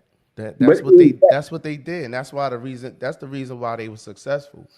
I don't know why y'all keep bringing Malcolm X up in this, because Malcolm X I'm wasn't saying the part of that. paradigm, though, Malcolm BJ, X wasn't part. Hold on, Kurt. Kurt, I didn't cut you off. Malcolm X wasn't a part of the civil rights movement at all, and Malcolm X wasn't promoting violence against white people or the police. Malcolm X just wanted to be left alone. We didn't want y'all. We don't need y'all help. We don't want to integrate with y'all. That's all Malcolm X was about. Malcolm X wasn't with the integration part. You know what I'm saying? Then Nadia, you went to Nat Turner, and Nat Turner, that was slavery. Of course you gotta shed blood to get out of slavery, like the Haitians did. you gotta kill them to get out of you. That's slavery is totally different from peaceful protesting. And then we're talking about people that's not even supposed to be here. That's illegal. We're talking about illegal immigrants. We're not talking about you're comparing it to black American citizens that didn't have rights, that still peacefully protested. They didn't burn anything. They didn't do anything but peacefully protested while they got attacked by the police.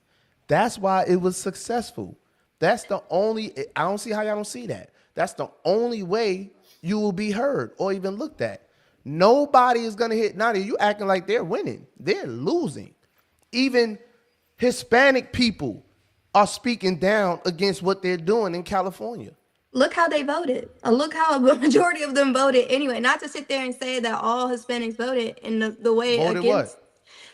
A lot of the Latino / Hispanic community voted for Trump. So it's interesting to see them having the issues that they're having now. Now, that's not me saying all. And even if it was some that voted that way, I still believe in immigrants or even illegal immigrants. Let's go back to us. You're saying, okay, we weren't seen as citizens at one point, right? We weren't seen as citizens. We weren't even seen. We were seen as 3/5 of a person, right? To benefit southern states or southern some states. My point in saying that is, in reality, when it comes down to change, a lot of times it will start off not looking or not in favor of people that we should be giving rights to, or being more understanding, or being able to legitimize the circumstance or issue. We weren't seen as people, but at the same time, we had every right to be heard and to feel like we were able to overcome the circumstances that we had. Now, am I saying that what they're experiencing is the same as chattel slavery? Absolutely not. But do I believe that they're being treated inhumane? Absolutely, because you see a lot of these videos of, again, how these people are being taken away, snatched away. There's no legitimacy of letting other people know what's going on, just taking random people, taking the wrong people at that, taking legal citizens and putting them through the scrutiny and traumatization of what's going on. There's a lot of wrong about how these procedures are going on, regardless of if you feel like it's legitimate to do so or not. And at the end of the day, my heart stands with human beings before anything. I'm a human before anything else. And I believe that even if we do decide that some of these people must be deported or whatever, it needs to be in a legitimate way that does not harm, hinder, or hurt these people and break apart families. I've seen not little girls, but I've seen women being choked, men being brutally put on I just don't think that's necessary. Can you find a video? Can you find a video so we can play it? Sure, I would be happy to. Put the video in the chat we got so we can play it, because I haven't seen any of that. Okay. I've seen women throwing themselves in front of vans that was trying to enter premises to get the people that's illegal in these places at these job sites and stuff. A lot of the time, I've actually seen ICE agents being attacked. I've never in the history of America seen federal agents attacked and nobody get their head busted. Never. This is the first time, and y'all talking about they treating these people in this, that, and the third. What? I don't see. I've never seen federal agents attacked ever by civilians, and nothing happened to them. Nothing. First time in America. Will, you seen that before? Never. I know. We know we're going to agree with you on everything. Here, agree to You a damn lie. Will barely talk. Let me say this. A lot of the times that these so-called peaceful protests turn violent is because, and I don't know what kind of experience you've had with police officers, but when the things or what they hear is not what they like, well, they are the instigators of the violence. But then when they put it on the news, it's like, oh, it turned violent. Let's not just look at the video footage. Let's look at what led up to it turning violent. You know, they be having peaceful protesters that I've seen that when you having a peaceful protest, all of a sudden you got this white man that thinks he got so much. Get your black ass on the motherfucker, you know, and then all of a sudden he pushing you. Now all of a sudden it's a back and forth pushing, shoving, Matt. When in the beginning it's peaceful. I'm not against attacking the police, but I'm not against giving them the all-seeing power to start or instigate some violence and then say I'm the one that's violent. Yeah, if I'm leading as a leader, I'm against attacking the police. Right. As a leader, any movement, any organization I'm a lead, I'm not gonna tell my people to attack the police. It's gonna go from bad to worse real Yeah, quick. that's see that is the If difference somebody between being a was to leader hit, and just being a nigga that's talking. if And I, as if, far and as far as you said police, you don't know how much police interaction I don't have with the police or whatever. Give me a time where the police mistreated you, because I got a 17-page rap sheet. I've been in Gwinnett County Jail over 40 times since 2003. I've been arrested over 40 I'm times in had a Gwinnett lot County Jail. of, That's just Gwinnett County Jail. So listen, I've had a I lot got of, I think I'm so you capable. I'm telling me, qualified to speak on interactions with police so you're telling me all of the instances for you've real. heard about where a dude was peaceful and the police instigated something violent with him? No. Let me ask you one more time. Let's me and you, because you said I don't know, how many interactions you had with the police, but this that now I'm going to talk about the interactions I had with the police, and I want you to talk about the interactions you had with the police. I can The tell you interactions you had with the police, how many of them was violent? that instigated violence on a number of occasions. I remember telling you about the dude named Lakeshaw. You know, he used to pull up on us. We'd be in the schoolyard. We might be shooting dice or whatever. He line us up on the wall and shoot above our head. That's instigating And shoot violence. a gun above your He head. threw his revolver into the brick above our head. And I'm not talking about one instance. A lot of times when you get white men that have no identity or understanding about how black people interact, you know, like he'll see the way I talk as a threat to him. He'll see me with a hoodie on my head as a threat to him because he's never had any real interactions with me. So believe me, a lot of time police officers will instigate a situation just so they can hit you in your head and then say you became violent. You can see on all these videos where these people are handcuffed and stuff, and they still saying, "Give me your hand," but the man is handcuffed. I can't see how anybody can say that the police don't sometimes instigate situations and then say that. I'm not saying I that. sent the I'm I sent not a saying that. video. I was asking you because you was I sent a asking video me. too. You said something about me. Right? I mean, Interactions with the police. So I with a lot asked of, you what interactions with the police was violent with you. You said the dude lined you up and shot a gun above your head, shot a right, pistol above your head. Ain't nobody filed no complaint about that. man. We was kids. We was scared to death. Yeah, We was kids. shit. I'm 13 police years old. shoot a gun above my head. I'm definitely trying to give me some money for We, sure. we in Missouri, and it might be a little bit different than New York. You know what I'm saying? A lot of that stuff is swept up under the rug. Yeah, because niggas ain't doing nothing about it. Yeah. But Even if they I'm do sure do I'm something, sure if I look up cases in Missouri, people don't got paid from the police brutality, this, that, and third. But what I'm gonna say is throughout all the interactions and altercations I done had with the police, man, I ain't been slammed on my head and all that shit and all. I ain't been treated like the niggas you see in the video because every time it was time to go to jail, I went to jail. okay, They put the handcuffs on me. I ain't fight. I ain't try to run. When I did run, I got away.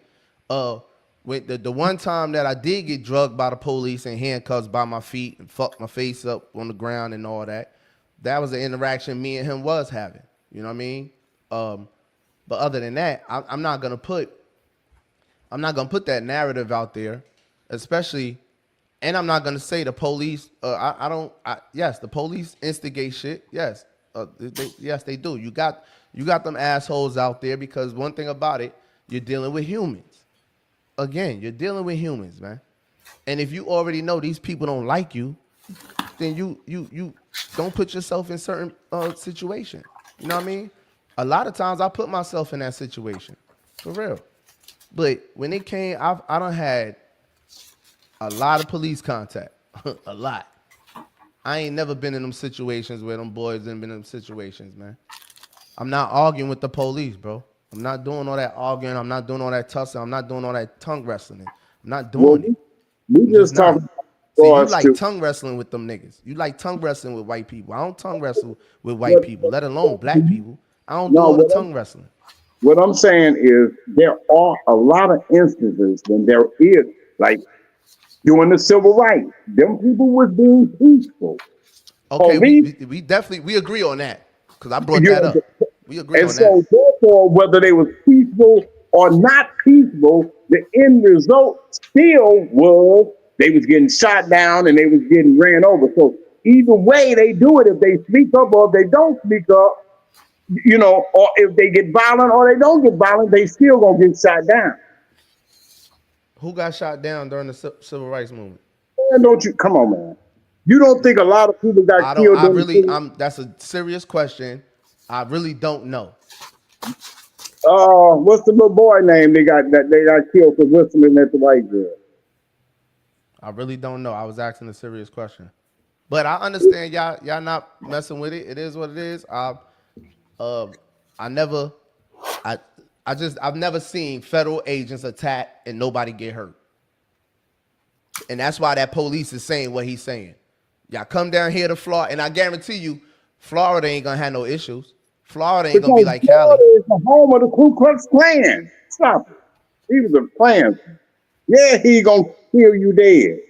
He letting the people know you come down here with that, and we got a place for you, boy.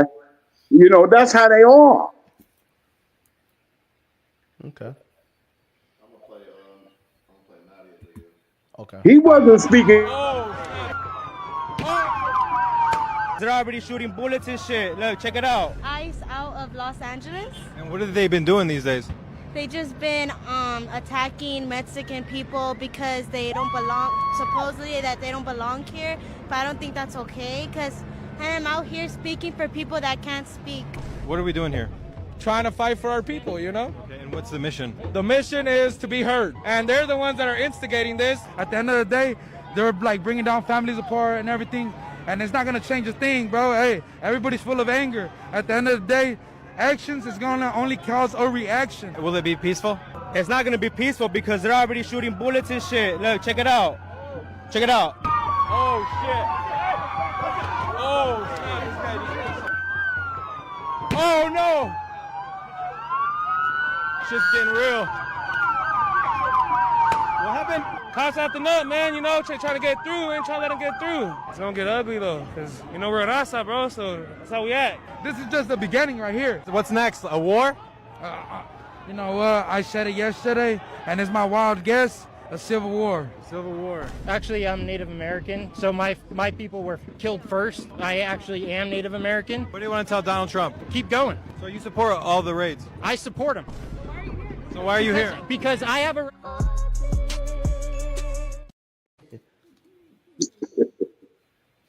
I mean, I seen them push the guy on the ground that was in front of the cop car. Get out the way. Man, you ain't even gotta do all that. That's crazy. You know you don't have that was not the response that they had. Get out the way. Don't block BJ, no look at the cop video car. I sent. Look at the video I sent. It's got a No, we're bunch not of ads. looking at no more of y'all videos. BJ, watch it on your own time. It's important for you. What? I ain't See, seen, wait, where you sent it, Noah? I thought the whole topic was got it, if Will? you start violence, then we kill you. Well, they're the ones who starting the violence, so why not kill them? Literally, they literally said that they've been shooting bullets already, meaning they didn't do anything. No, he can't convert I'm it. gonna You got send it a on screen YouTube or recording of something? it. I'm gonna send a screen recording because it's got a bunch of ads. Hey, play that video I just sent you, Will. There he goes. Hey, it was peaceful. They was chilling. Trump sent the National Guard in there because they went to the federal building. So that's why when they came, they just stayed in front of the federal building. You always got an excuse. They didn't even engage in that shit. So why he didn't send the federal agents or the National Guards when they came on the Capitol and tried and fought their way in there? That part. Was he president then? Yes. He was still president? That was January 6th. Wasn't there another president in? No, they hadn't certified it. He was still sitting president. He was certified. It was police there. Why y'all going back to that? And I just played the video last episode showing y'all the police letting them in. What are we doing, man? I didn't see that video. That's the thing about y'all. You didn't show the video. One-sided. Even when somebody presents something to you where you're wrong, you still, just because you hate Trump so much, you still gonna have this delusion in your mind and just make some shit up, make your own narrative up regardless. Why you didn't show the part where they was breaking down the doors and they had the black man scrunched all up on the thing, fighting him to get in? You know, you showed one video, but you find the video. You find the video. I'm showing the video to prove my point. You show a video to prove your point. I'm not gonna prove your point for you. I saw the black man that was stopping them from coming in. They didn't do nothing to him. They didn't do nothing to him. The dude that was smashed up in the fence, and they were smashing and pushing him one way, and they were trying to stop him. And while they was busting out the windows to get through the door, you didn't see that? The one black officer that was inside? They was at the gate. Who are you talking about? The one black officer? Well, we ain't talking about one black officer. The one that testified to the House committee. I don't know. I don't know who testified. I didn't watch all that shit. I don't know. Oh, yeah. You only watch just the one. I'm just trying to figure out how the hell you can fly your flag in another country while setting cars on fire. Goddamn, storing rides, throwing rocks at federal motherfucking police cars like Trump. What the fuck y'all doing? Hey, man, I'm gonna need some straightening to get going on, man. Nah, for real, man. Cause when black folk were just protesting because of the rights that we should have had, y'all motherfuckers sprayed them with fire hoses. Motherfucker had dogs biting them and shit. Locked them up. Hey, man, y'all better go get some motherfucking straightening about that shit. That shit got me pissed off seeing these videos, man. Hell is wrong with y'all, man. I bet the next videos I better motherfucking see is the motherfucking National Guard kicking motherfucking ass. Cause I don't appreciate how y'all letting these motherfuckers run around, throw rocks at your federal motherfucking cars, set your motherfucking police cars on fire and shit. And y'all ain't doing shit about that, but y'all can spray black folks with motherfucking fire hoses and motherfucking K9 dogs biting them. Hey, man. The next motherfucking video that I see on motherfucking TikTok about these protesters, it better be some motherfucking National Guards whipping some motherfucking ass. I thought that was funny. I know y'all don't like that. Well, first of all, the brother ain't even talking proper English. Motherfucker, country ass nigga, shut up. He sound like you, Kurt. No, he sound like one of them old Georgia niggas down there. He definitely from Atlanta. He definitely from Nadia neck of the woods. What's your name, yo? I'm sorry. So tell me about moving on to the next topic. Just one more point. How we keep talking about people raising the flag of another country when every person in America is from another country? Like, obviously, that's false. I've seen 30 flags of 30 countries since I came here. That's false. Every person in America is not from another country. Except the Native Americans. Who else is from America other than the Native Americans? Me? So if somebody asked you where you're from, you're not gonna say where your grandparents is from? Because most black people that America, either they're from Nigeria or they're from Kenya or they're from Jamaica. America. I don't see that. Most black people I meet tell me the country they originally from. Because you're in New York and all them, they all West Indians up there and shit. You was living in Brooklyn.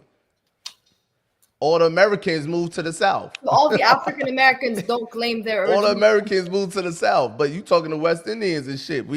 Kurt is American. All right, well, it's a lot of American.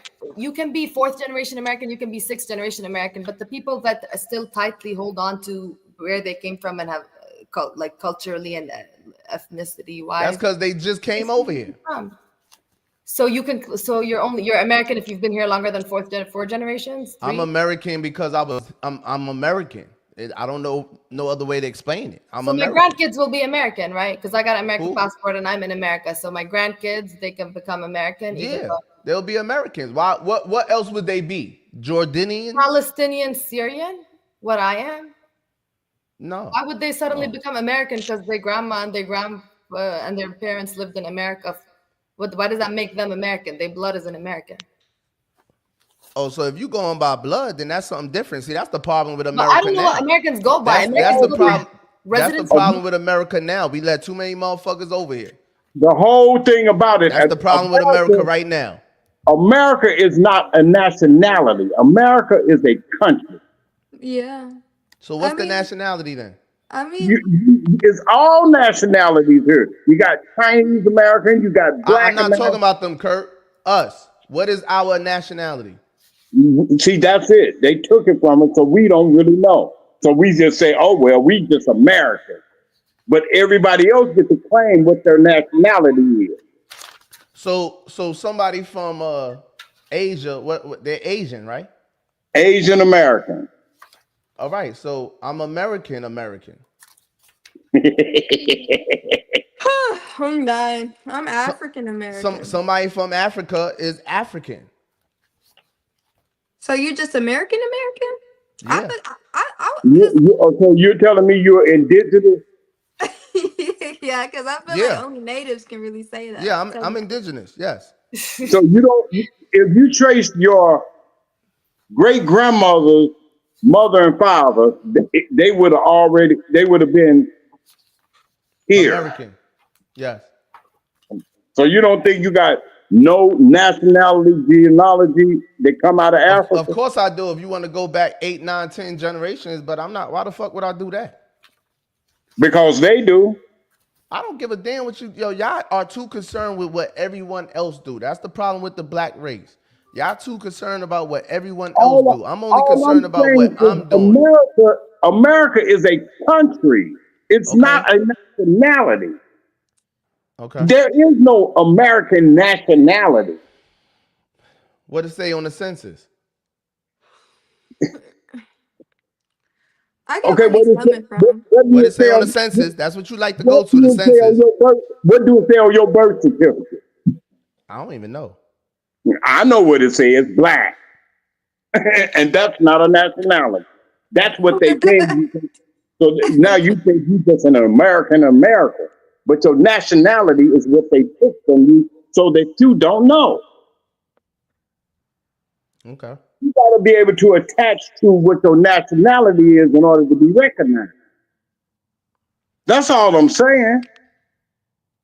There is the only American is the indigenous or the so-called Indians that was here when the colonial people came over here. And I mean, since y'all want to get so technical about it, they're not indigenous neither. They're not Americans neither. They're not Native Americans. Where did they come from? Where did they come from? The people you talking about, where did they come from? They were already here on this land. Where did they come from? They wasn't born here. What? They migrated here. You know that, right? No. Oh, see, that's the problem. You got to go back to the history books, man. If you go back into the real history, the earthquake that separated, if you take America and put it as a puzzle right there at the Cape of Africa, it fits in place just like a puzzle piece. Yeah, you're correct. You do know life started in Africa, right? Okay, then that means we are what? African American. Bingo. Okay, I just asked you. Bingo. It's that simple. Since y'all want to talk about everybody, where everybody came from, but y'all want to go back to the indigenous people, where did they come from? Africa. Okay, then if we go back there, then they are African American. Okay. But can I even? Y'all the ones that want to keep going back and back and back in the present. I'm here on the present day. That's what them niggas on the corner do. They be living in the past and all that. I don't care about the past. I'm the present day. Go ahead, Nadia. I would say this though. I mean, ultimately, they were the first people though on this continent. Even if you want to say that they aren't originally from here. They're the first to migrate here, which would make it their land. So either way, respectfully, Native Americans hold ties to this land more than anyone else. And when it comes down to rights of ownership, if anyone should be called truly, I guess, um, true natives of this specific continent, it would be them in my eyes. But to say this, I do get what Kurt's saying. I think ultimately we are a melting pot because most of the people here are migrants to some capacity, and it just depends on how long you look at lineage. For Black people who are African Americans, that's about 300 to 400 years ago. But if you look upwards, that you have people who are Irish that have migrated here, Asian Americans, Chinese Americans, Japanese Americans, they've all migrated here. And especially when we talk about the Mayflower, the motherfuckers definitely migrated from somewhere else. They were from Europe and they brought their ass over here. So I think when we're talking about immigration, it's just a funny conversation because realistically, most people are not from here. And we've allowed it to some capacity. It's just now an issue because it doesn't benefit certain categories. It does not benefit to have Hispanics or Latinos when they're growing in number and in population. And we know that the white majority is losing, or if not losing, they're staying stagnant when it comes to growing or being the majority of our population. And that is the real reason that they do not want them here, not because they're bringing such harm. It's also statistical studies that show that immigrants typically are a lot less likely to have criminal activity or to proceed in criminal activity in comparison to What's the Americans. statistics on that? I can find it. It's a study. I'll find it and then I'll let you know. But yeah, I learned that in school. They're less likely to even commit crimes than an average Yeah, I citizen want to who's see been that. naturalized. 100%. But I feel like that's the media again showing us what we want to see and making us hate each other because ultimately immigrants are not the problem. The problem I do feel like is again people feeling like they don't have the power that they used to have. That is the problem. So what No, what the y'all problem what is y'all when the propose? public- Y'all should black people be protesting? Where's the Palestinians at too? Noah? BJ, your Shouldn't y'all mom be said out you there with African American. shouldn't y'all be huh? Your mom said you African American. Shouldn't y'all be out there with Hispanics, the Palestinians and blacks? BJ, Why y'all not out there protesting with them? what do you mean? We protesting everywhere. We never stopped protesting. But what we I don't see y'all Yeah. out there. BJ, I'm out there. it's not like the Spanish people. When you go to I don't know if you've ever been or seen one, but when you go to a Palestinian protest, it's like probably 80% Arabs, 10% white people, and 10% other ethnicities. Most people are fighting their own cause. We're not gonna do a mass Oh, protest for okay. every single cause in the world. Okay. Yeah, it's I real. don't have no problem with that, Noah. I'm gonna go through something. Black people is like, oh, these races aren't supporting us. White Jews are like the other races aren't supporting us. Arabs are like the other races aren't supporting us. I never seen black people. I never heard black people say that. You never. There was a lot of people saying that when the protest started. Yeah, I don't It was agree all with over. that. It Yeah, I was all haven't over. heard black. Where, show me. I don't I mean Because the civil rights movement, black and white. Yeah, Nobody else. because back then they only classified two, white and black. Yeah, I ain't talking about classify. I'm talking about what you see, what you What saw, I saw white and was black. that there were some Jewish people that marched in the civil rights. There were other Who? nationalities, Where? but because you only seen a black How and white you? TV, So where's the Jewish people you saw? Show me. all you got to do is look and see all of the people. It wasn't just a black and white movement.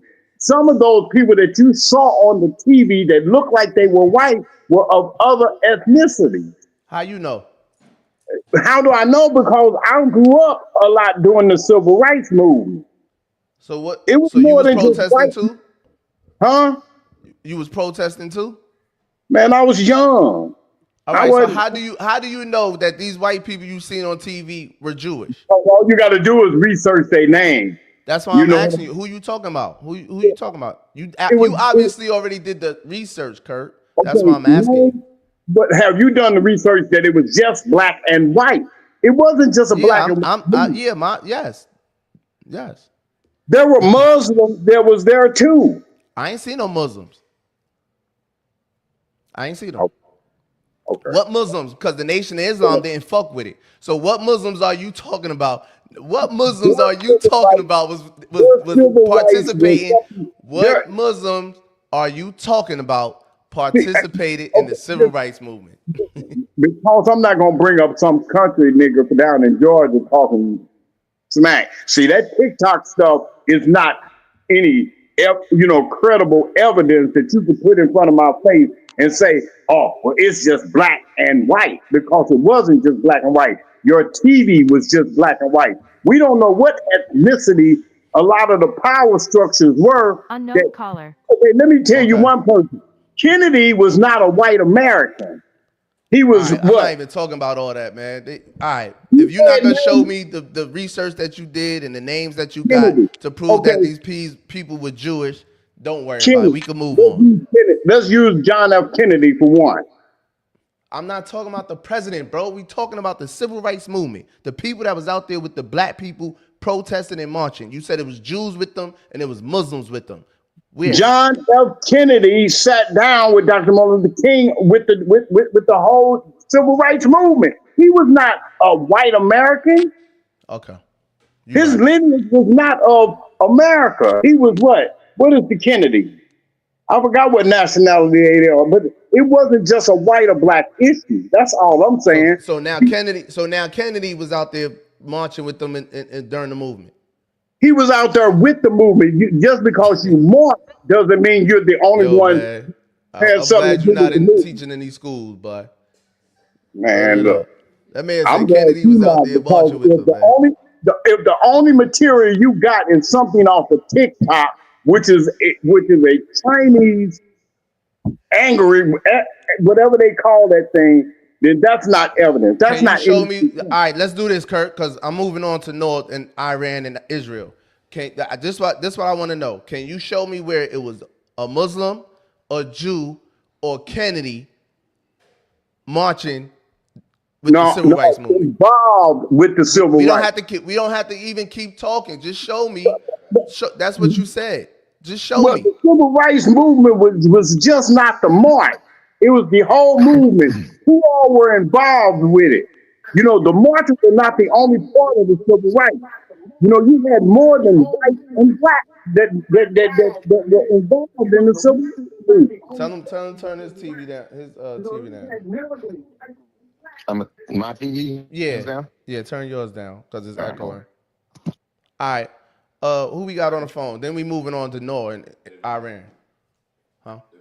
Okay, Davon, what's up, cuz? What you got? What's up? Man, yeah. When Kurt was talking about that, when continents was connected together, the island you talking about is Pangea. Pangea at that time had two different type of human beings come on the earth. It was Neanderthals, and I can't think of the other name. Forgive me. But Neanderthals was them white people that came all the way from the mountains and shit like that. That was them and their skin tone. Everybody else migrated from Africa. Everybody, the Asians, the African Americans, all of us came from everybody Africa, is except African. if you're a Nick. Everybody, if you came from one of them Neanderthals inside the mountains. They're African Everybody too. They're came from African too. Those are Africans that migrated to the caves, to the mountains. Civilization started in Africa. So it don't like they want to say how everybody got everywhere. Nobody before there was oceans. That's how they all got exactly. The ocean was they one walked. big ocean. Yes, they walked. Everything was connected. One big ocean. Yep. Everything was connected. I agree. All that skin tones that we got from different, all that is just vitamin D. If you was in Africa, you got darker. If you was in America somewhere, whatever that part of the country, you just got a different skin tone. All of us came from Africa. That don't matter. I agree. I wanted to address all that stuff in the beginning of the video too. B, man, you good. You was the same person you was before the it's just that your transition changed. Your goal changed with something else. They gave you a different object to attack. But your mindset was the same way from the streets to outside. I'm a coon. It was the same mindset. I was there. I'm a coon. It was the same. They just gave you something different to attack. I'm a coon, man. With that same visual. No. Keep that to yourself. I'm a coon. Let me play coon, cuz. Let me Wait, play coon, BJ, man. I'm trying to play coon. BJ, Let me play I coon. tell Let's you, see I how got a far this name. shit go, cuz. BJ, I got a name for you. BJ, BJ, Okay, cool. All BJ, right. I got a name for you, and it's All right, cool. man. I You enjoy your know, video, man. I just wanted to say that page All here. right. Like, I have a good one, man. hey Appreciate it. BJ, Peace. I got a name for you. You always been my nigga, right? Always, from the first time I met you. But you a MAGA nigga. You one What's of them that? mega niggas. Oh, MAGA. MAGA. Yo, Noah had to go. Noah was trying to get in. Noah, you still there? Noah trying to get into this Iran Israel. Kurt, you brought it Yeah, up I'm too. still there. What's That's up, Noah? you. What's going on in Iran with Iran and Israel, man? All right, I don't know what y'all seeing, but they What y'all should. mad about now? What y'all mad about now? That is all Trump's fault. Once again, I all know it Trump's is. God, fault. come on, let me hear it. All right, so Israel launched the first strikes last night. Iran obviously struck back and launched a bunch of rockets, but they're being intercepted, and a lot of them are in the Jordanian I said airspace. that to you last night. You said what to me last night? You said they gonna Oh, that Iran Iran gonna got. nuke them or some shit. I said, man, Yeah. America they shits always get No, intercepted. but so America, they can't even decide whether they're claiming this or not. First, Marco Rubio go and says it's not them, and now Trump said, "Oh, we've been knew about this, and we gave them the green light, and that's why they did it." That they had America's consent before, even though they tried to distance themselves from it last night. But it's bullshit because this whole thing is just because Israel's claiming that Iran's nuclear program is not monitored and they're preparing weapons and they think that they just want to destroy their nuclear program because every country in the world is allowed to have nukes except Iran. Iran does Iran have nukes? Iran isn't even in the top 10 nuclear powers. Iran has enriched uranium, which can be used to make nuclear weapons. There's no evidence that Iran has nuclear weapons. They basically just have the ingredients. They have a lot of enriched uranium, up to 60%, and it needs to be more than 60% or higher for it to become a weapon versus what they use for nuclear energy. And Iran also has a lot of ballistic missiles. So basically, when you're trying to change it from the nuclear energy thing to a weapon, all you have to do is get it to 60% or higher and then pretty much put it on the ballistic missile and send it to Israel. But so they think they're like almost there. And Obama, one of the greatest successes of Obama's presidency was that he got Iran to sign a deal that says that if America lifts the sanctions off of them, and they've been having horrible sanctions against Iran for the longest, that Iran would allow the UN nuclear agency to monitor their nuclear development. They would allow them to do inspections every year. They would not enrich uranium beyond 60% so that it stays beneath the amount required to make weapons. And who backed out of this lovely little deal that Obama was able to get into? Trump, because Trump wanted to remove Obama's legacy entirely. And this is why America is getting embarrassed on the international stage and why every European country has been extremely disappointed with America's stance, because every presidency just undoes what the other presidency does. So there's absolutely no consistency in their standpoint on international policy. And Biden tried to revive the talks to get them back into this deal, and he wasn't able to because Iran kept saying, "How do we know that the next president isn't just going to call out of this?" So after Trump canceled the deal, Iran began really like dialed the gear up with its nuclear programs, and now they have like 60% plus enriched uranium, which Israel thinks is a existentialist threat to their existence because Israel's tiny and can be wiped out with one nuke. But there's not the only thing this could end up in is a nuclear war. Like, what they think they're just going to. So what Iran waiting on, man? Why they don't send that one nuke over there? So Iran, there's actually no evidence that Iran has that weapon, but a lot of commentators have said that Iran would be able to convert its nuclear plants into a nuclear weapon in a matter of weeks. So because they already have the uranium enriched, it's pretty much just a couple weeks process to convert it into a weapon, but there's no evidence that they have these weapons on deck. So that's why they haven't done it yet. But what the fuck do they think is going to happen? That they're going to throw a bunch of rockets and it's going to destroy Iran's entire nuclear facility? That's not going to happen. The only possible outcome of this is that Iran retaliates with a nuclear bomb. And now Jordan's on lockdown. There's a curfew in Jordan. My mom is scared as fuck. There's drones and rockets all over the skies.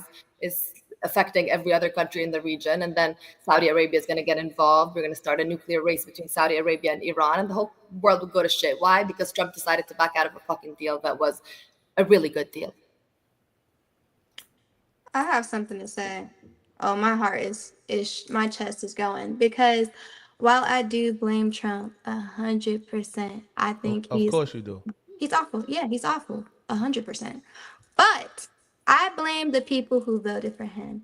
And the unfortunate part about this experience and what we're seeing right now is that a lot of Arab Americans either did not vote, they voted third party, or they decided to vote for him, which really hurt the circumstances and situation. And I hate that because obviously there's a discussion of what would have Kamala done any different in comparison to Trump, but I can assure you that this level of violence and the Middle East has been unstable for decades, but it is truly becoming unstable territory now. And I think ultimately, what we're seeing now would have never happened under Kamala's presidency. I really truly feel that within my heart. And I also feel like too we could laugh, but I genuinely like it's funny. with certainty. And I don't think it's funny when we're talking about innocent kids, people dying. I don't think any of it's a joke whatsoever. We ain't talking about babies now. See, they ain't talking about the babies that's dying now. But they want to talk about babies that's dying in abortion. See, the thing is, the same thing that Israel just did to Iran is what they said Hamas did to them. Literally. It's a terror attack. You shot missiles over on them people unprovoked because you feel like they're a danger to you. Yeah. And Trump supported it. And the whole integrity.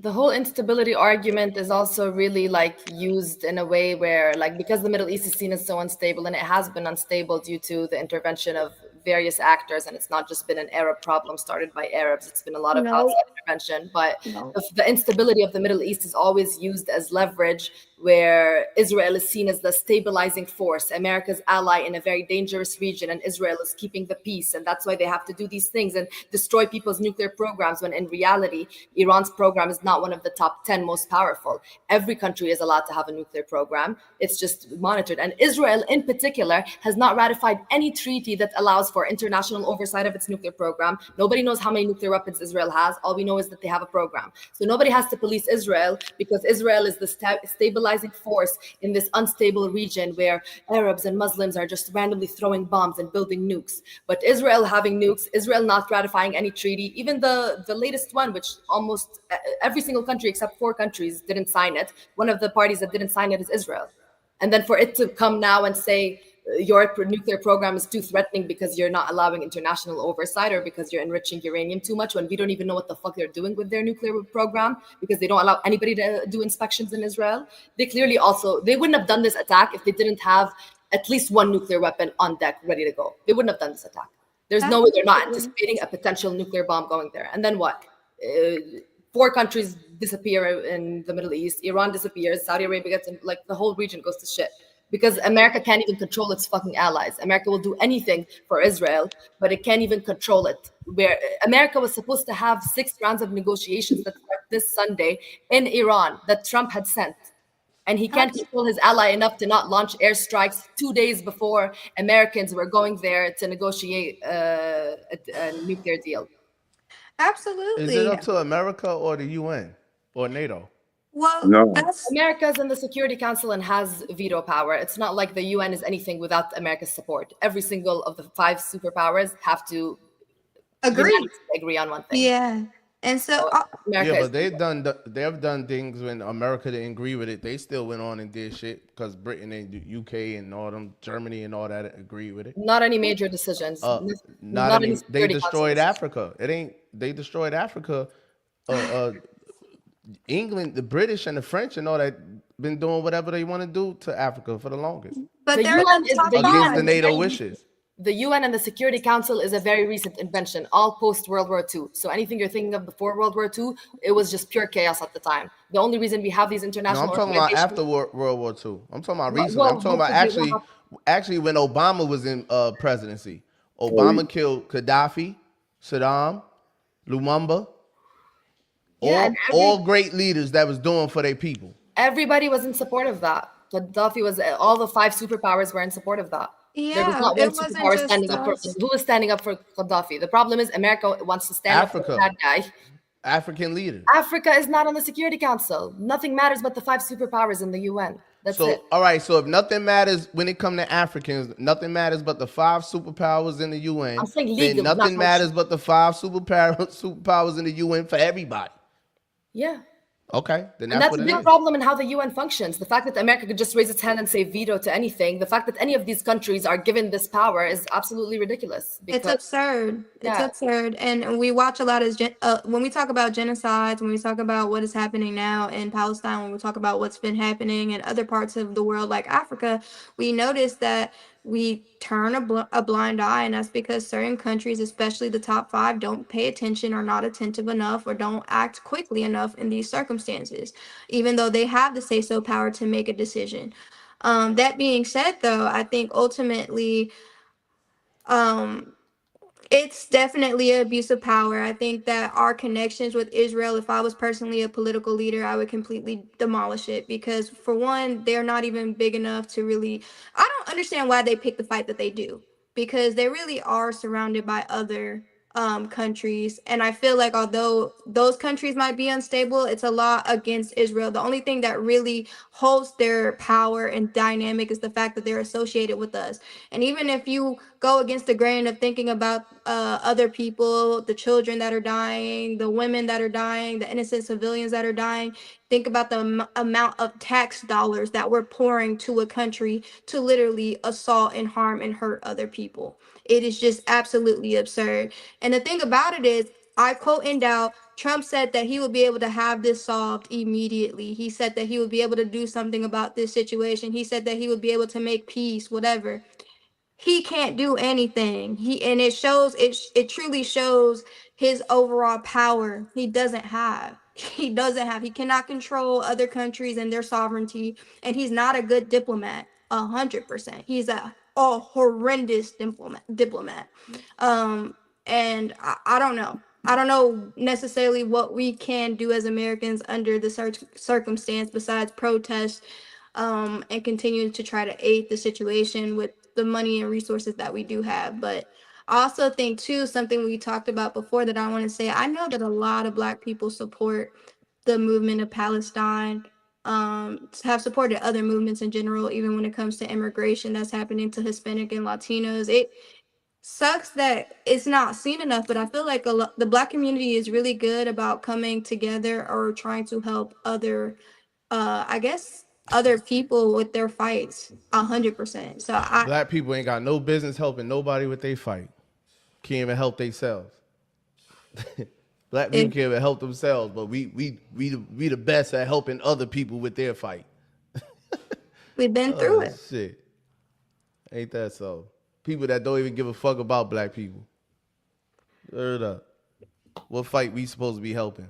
Well, I think there needs to be more solidarity. One thing that I did hear throughout before the election had finalized and we got Trump into office was sort of this type of thing of not voting for Kamala because she wasn't the perfect solution to solving Palestinians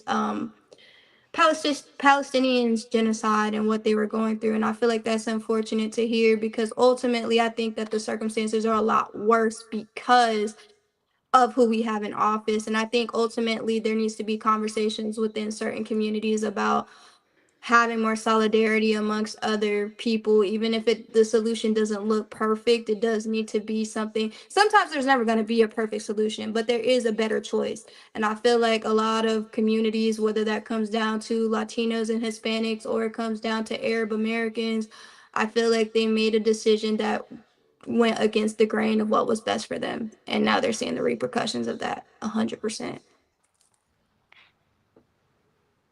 Go ahead, Kurt. What you got? This war with Iran.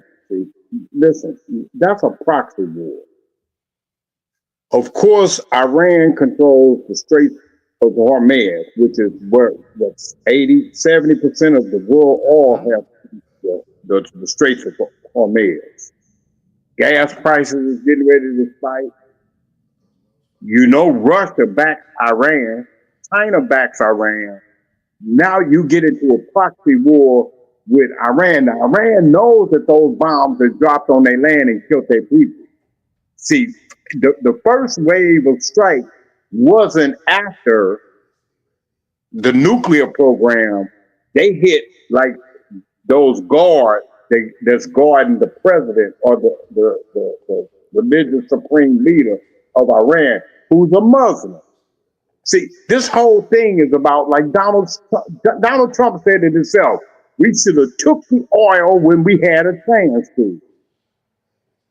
Of course, he's using Israel as the catalyst to create an unstable Middle East so that he can try to get his cronies in and enrich himself. Because if you control the world's oil, you control the world, because you can't run your war machine without that oil. They control 90% of the world's oil exports, and all of that comes out of the Straits of Hormuz. It's right there. And Iran is in control of those waters. They'll blow up every tanker that comes through there. Why? Other reason, after all these years, that Israel just decided, okay, we just going out of the clear blue, blow these people's land up. Try to kill their supreme leader. If somebody tried to kill Donald Trump, what would happen? See, nothing. I'm all about not, okay, I'm going to sit back and let you. Tried to kill him. Nothing happened. Yeah, well, nothing should. I mean, because the whole thing about it is this. Don't start a war and then say those people are violent when they fight back. Yeah. Also, Maine, I disagree with you just on this perspective and nuance is that there's two different things between those candidates when we look at it. There's a candidate that I think was open and willing to listen, and I say that because I've met her, because I've actually went to a rally and I met the woman and I seen the woman and I've seen the things that she's willing to have a conversation. She's willing to acknowledge, even if it's not necessarily what we want. But I don't think who you talking about? Kamala. This is the comment that's underneath. There is no conversation with Trump. He is doing whatever he feels like is in his best interest, and I don't even think he cares or knows what the fuck is going on half the time. I'm convinced by the way that he looked at the Declaration of Independence in a video that he doesn't know how to read fully. I don't think that he's doing things in the benefit of other people, for the people, or thinks or considers anything outside of himself. And I think that is the key difference between voting for Kamala or the vote that you had the option to vote for Kamala or voting for something else. Because I think she at least would have tolerated a conversation that he is never going to be able to tolerate, nor does he give a fuck. Whatever happens to those people happens to those people. And as long as it doesn't involve the U.S. citizens being harmed or makes him look bad in an image, then he's going to continue to do whatever he feels like he wants to do, which is a very dangerous situation because a lot of innocent lives are being lost. It is a nonpartisan issue. I wish that, and the only reason it is because of our connection of Israel and how long we've been associated as allies. But again, I do think that they would have tried to combat or stabilize the situation a lot more on the Democratic side than what is happening now. It would have been more diplomacy. They'd have did backdoor diplomats to Iran and Israel come to some type of agreement so that a proxy war does not happen. That's what happened with Republican administrations and Democrat administrations since Yasser Arafat. It's always been a bipartisan, you know what I'm saying? And the reason why they haven't got into a proxy war is because America never told Israel, no, you just go ahead and bomb them. We're going to have some kind of some diplomatic, things with these people. Backdoor diplomats. People that you don't see in the news, that they don't put on the news, that'll go over there and talk to them people, okay, well, we need to negotiate a peace so that Israel doesn't feel threatened and you all don't feel threatened. But see, with Donald Trump, he always come with a demand as opposed to a diplomacy standpoint. It's always, since the beginning, it's always been a us against them as opposed to it being us for us. You know, anytime you want to create, you want to control something, it's called divide and conquer. He divided us by saying it's us against them. It's us, Americans, against the Mexicans. It's us. In his last administration, it was a Muslim ban. Then it's a Chinese virus. We're going to call it the Kung Fu virus. It's always got to be somebody else versus him. And he got the solution when he doesn't have a solution to nothing. Absolutely. The only solution he has is to get out of a criminal case that they got against him. That's the only thing. He has, because now once they start bombing each other and they end up like Ukraine and Russia, he's going to be like, well, they ain't coming to the table. Well, why should they come to the table and you done killed they leader? If somebody came and killed my partner BJ, can't nobody come to me and tell me, okay, now we going to be peaceful. No, you're not going to kill my dude, man, and then I ain't going to have something to say. That's just how it is. The politics in America has so changed, so partisan, that it's us or them. It's not us or them. It's not a us America. It's a united America. We got to unite as a people, not Republicans, not Democrats, but as Americans. What's good for America? You know what I'm saying? Yeah, but that's not gonna happen because y'all not open-minded enough. Y'all hate, y'all too emotional. Y'all hate this man. You're not even open-minded to what? sit Him there killing and be people? you can't even be logical about anything the man does. There's no logic there. There's no logic in his feelings. head. It's all feelings. It's all about how you feel. You know what I'm saying? There's no logic. The man can't do nothing right, and that's only because y'all don't like him. No, If I That's lied because to he's you, a terrible leader. Y'all tearing up. Yeah. Yo, I let y'all talk, bro. I sat here If I for lied 20 to minutes, you- bro, and they be saying it's me. I sat here ain't saying a word. you all wasn't the listening. way, 20 You minutes. wasn't listening. You was I preparing can't your even get response. off. he was on his phone. I've seen him on his phone. Yeah, he was I'm preparing listening his to y'all. I could do response. He wasn't more listening to One nobody. thing more at one time. But yeah, go ahead. Y'all go ahead. Y'all go ahead. Y'all done threw me off BJ, what I was saying. before you go on your logic emotion tangent, respond to the logic that I presented, because I presented a lot of logic about the deal that Obama managed to enter into that Trump backed out of and hasn't been able to enter into until the nuclear war began, which began last. What are you talking about? What logic? Why would Trump back out of a deal that Obama entered into and keep criticizing it and dragging it for years? Because that's always his technique when he becomes president. His whole modus operandi is to just shit on everything the other president did to look better. And so that's why he backed out of the deal. This is what I'm talking about. Why I gotta explain what Trump does? I don't gotta explain Because you that. want to defend him, or don't defend him then. What you mean? Don't defend him. I don't defend him. Y'all sit here and attack me over this man. Y'all emotional about him. If you feel a way about that, I don't care. You think I attack him because of his face? I don't attack him because of his face. I don't attack him because he's killing my people. You talk. When I talk, I talk. We can't talk at the same time, bro. You asked me to explain myself. I'm explaining myself. I'm not defending everything this motherfucker do. I don't care about everything he do. I don't. I give y'all the same 3-4 things that I support that this man does. That's it. You asking me to give you the logic of why he did some shit that took away some shit that Obama did. I don't care about Obama neither. And I don't care about Trump. I don't care about everything he does. He's already the president. Y'all still sitting here crying in June. He's the president. He's not going away. He's going to be the president for the next 4 years. But there's black people that sit down with him and get stuff done while y'all crying about him. It's people that do sit down with him. You already said you'll never talk to him, so you're not a good representative for anybody. You can't even be a representative for your people because you already said you won't sit down and talk to him. None of y'all can because y'all won't sit down and talk to him. As much as I don't like Biden, I would have sat down and spoke with him. I'd have met him and told him what I don't like about him or what my people need. The same thing with Trump. I would sit down with anybody.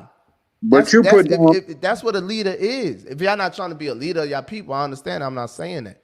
But come on, y'all. Come on, be for real. Go But ahead, you no. talking I'm to not very saying I changed my mind when I said that. I immediately said after that no, I would sit down with him. You can't hold me to an opinion I said 4 Oh, months okay. ago, which I revoked right I after. think you did. I did revoke it. And then the second thing is you're just saying I'm not defending Trump. I'm not defending Trump. I only I'm agree with not. 4 things he said. But then when we're having this discussion and I'm presenting valid reasons why Trump has put my people and Trump has put my mom in danger. My mom is scared this morning because Trump backed out of a deal. This is why my mom woke up scared and taking pictures of drones.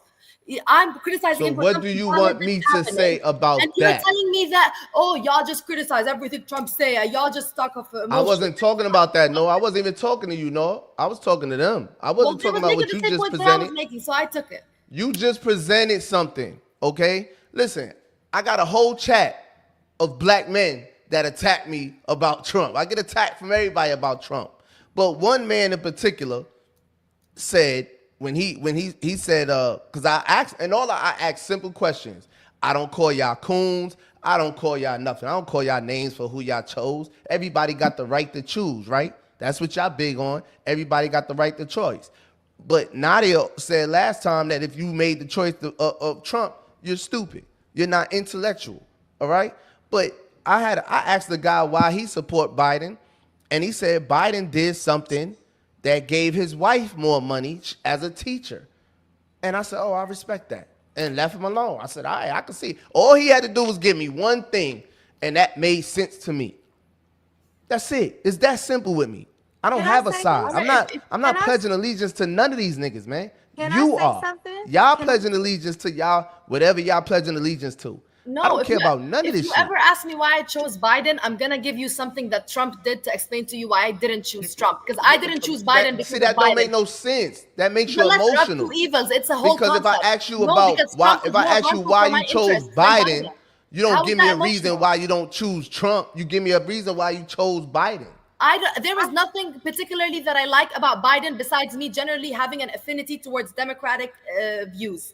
I have a general affinity that goes towards Democratic views, but Like what? there's What nothing. does that even mean? So you just voting It's just Democrat no. because it's Democrat?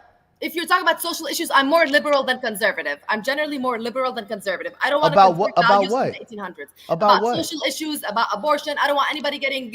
I don't Okay. want. I don't like Okay. rules. I'm a And guess what? vegetarian. You I'm have not a that right. vegetarian. I don't like You can government. stop there, no? I said, No. oh, okay. You have that Okay, right. but when somebody asks me when you were choosing between Kamala and Trump or Biden and Trump, the reason I chose the Democratic person is not because I particularly liked Kamala, nor because I particularly liked Biden or their policies. It's because I knew that Trump would be more harmful for my interests. Because when he was president, Trump was very harmful to my people. Biden was that harmful makes too. sense. Biden was harmful too, Okay. but to a lesser degree. So I just choose the lesser of two evils. Who's less likely to create a situation where my mom gets bombed tomorrow? That's how I vote. You don't have to vote like that because you vote differently based on your interests. But you can tell me it's stupid to vote based on why I don't like Trump versus When did Biden. I say that? What are you talking about, Noah? When did I say it You was just stupid? said that's not logical. Why you choose based on if you choose a president, you're supposed to tell me why you like Biden, not why you don't like Trump. And I'm explaining to you why, from my perspective, You just gave me the reason why. So what are you talking about? See, you just want to argue. You could turn the lawyer shit off. Turn that off. You just want to argue. I asked you for a reason why you chose Biden or whoever, or why you would vote for them. You gave me the reason. It's no reason for us to even go back and forth about it. But you I criticized my understand president. Why why you you did gaslighting me? that. That makes sense to me. That makes sense. All I right, thank applaud you. you. That's cool. I understand that. How the fuck I'm not gonna understand someone saying I'm scared for my family if this person gets in office, my family is gonna be in danger. I fucking understand that completely. That's it. We don't gotta go back and forth with that. I get it. Go ahead, Nadia. All right, yeah, no, this is killing me. I want to say first off and first most, I think it's coonish. I'm the one that stated that, but the reason I think it's coonish is not because of specifically Democrats and Republicans, because honestly, if I felt like there was a Republican that I liked their policies, that I felt like they were good stand-up citizens in America, I would consider voting. Now, traditionally, I wouldn't vote that way, and I never have, but I could see a day where that could come. My issue, though, is that Trump stands against everything that I believe in morally as a person, and I think as Black people, we have to look and acknowledge the racism the white supremacy that is upheld because of him being in office, the way he treats diplomatic situations and circumstances, it's not unifying. That's not for the best of our people.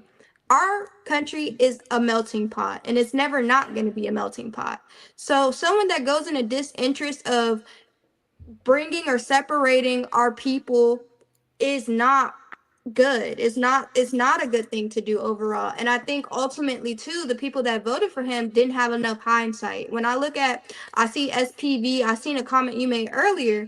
To be very frank and honest with you, again, it's choosing the lesser of two evils. I don't think either candidate was ideally perfect when it came down to this specific policy, but knowing the rap sheet that we have of Trump versus the rap sheet that we have of Kamala or the Biden administration, I could take a sense and a gander at who would likely put Palestinians and other Arab Americans and other Arab countries at a better circumstance and more stable circumstance than he would. It was a very clear decision. I do not see how I felt like, or not even felt like, but I've seen throughout the duration of his term, the first term, how much violence and how much racial tension there was amongst our own state and country as a Man, you whole. delusional, man. I'm not Get outta here. delusional. No, I'm it not wasn't. delusional. No, it When was you, not. when you, I was when out you, here. I don't know. when It's you, when you, 2025. I was out here too. I was out here I too. was out here. I didn't I see the was- violence. I Can y'all didn't. put in the chat where y'all saw the violence when Trump was in office in the first term between and splitting you up the have a country? president- I saw a when you lot of have- black when you cut people me off, excited you about just all the cut money me they was off. getting You just and cut all the me off. unemployment checks. You I just seen a cut lot of me young off. niggas eating off You them just cut me unemployment off. checks. You And just cut everything me else they off. was got niggas was not out here You killing each just other cut me 2020, off. 2019. They It was is not. you. It is you because you just cut me off. But anyway, when you have a president who says kung fu virus, when you have a president that's also saying we'll loot, if they loot we'll shoot against a population You hear this of shit? no, because that was what he tweeted. 100%. That's what he tweeted when he saw what happened in certain places that they were protesting, which I never think it's okay to bring in martial law against citizens. I don't think that's a good idea. Who he But that brought martial law in against? he said he was threatening it. He literally Oh, tweeted so he it. didn't bring in martial law. Well, no, but he was Okay, because threatening that's to what do you just so. said. So, I don't worry about that because you just said he brought in martial law, but he didn't bring in martial Okay, law. he was threatening to do So so. who he I was think that's against who? undiplomatic. Against protesters and specifically a black community of protesters. What state they was in? I'm trying to Atlanta, remember what you're Georgia. talking about. Georgia. thought that was the Black Lives Matter in St. Louis. It might have been St. Louis, yeah, not Oh, Georgia. okay. Nah, I was just trying to remember where. But yeah, it happened. He did tweet that. My point is saying though, he brings more chaos than he brings people together, and I think that's very. If you look at his rap sheet, it is through and through that. Trump came into office under Holocaust facilitated. Again, this is the thing. Choose the lesser of two evils. You're never going to have a perfect solution. We have said before, this is a issue that most Democrats and most Republicans don't want to touch. Point blank and period. But give yourself a chance at having a better standpoint with someone who is willing to have a conversation versus someone who does not give a flying shit about your community whatsoever. Who's willing to have a conversation? Kamala was. She didn't have no conversation with nobody.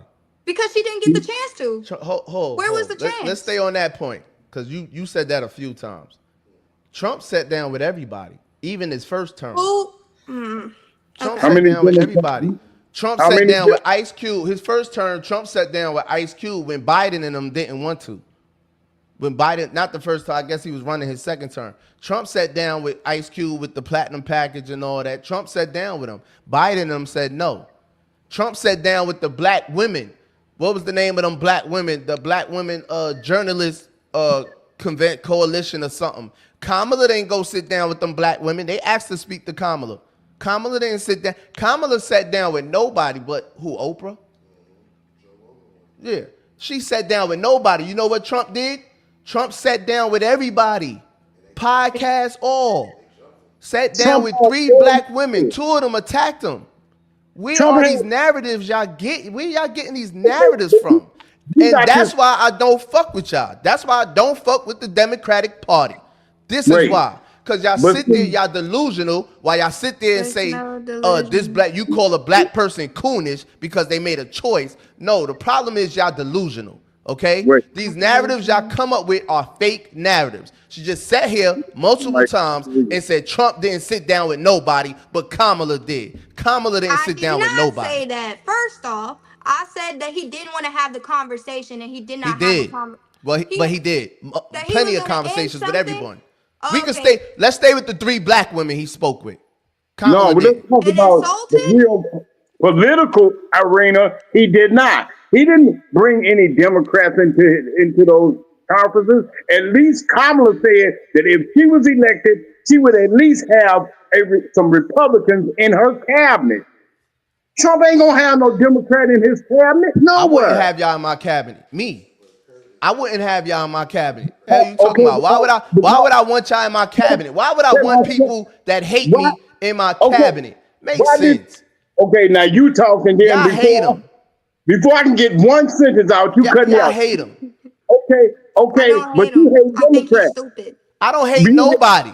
I don't hate you hate Democrats. Democrats What are you because talking about? all you hate Democrats on the Hey, same level that hey, we hate Trump.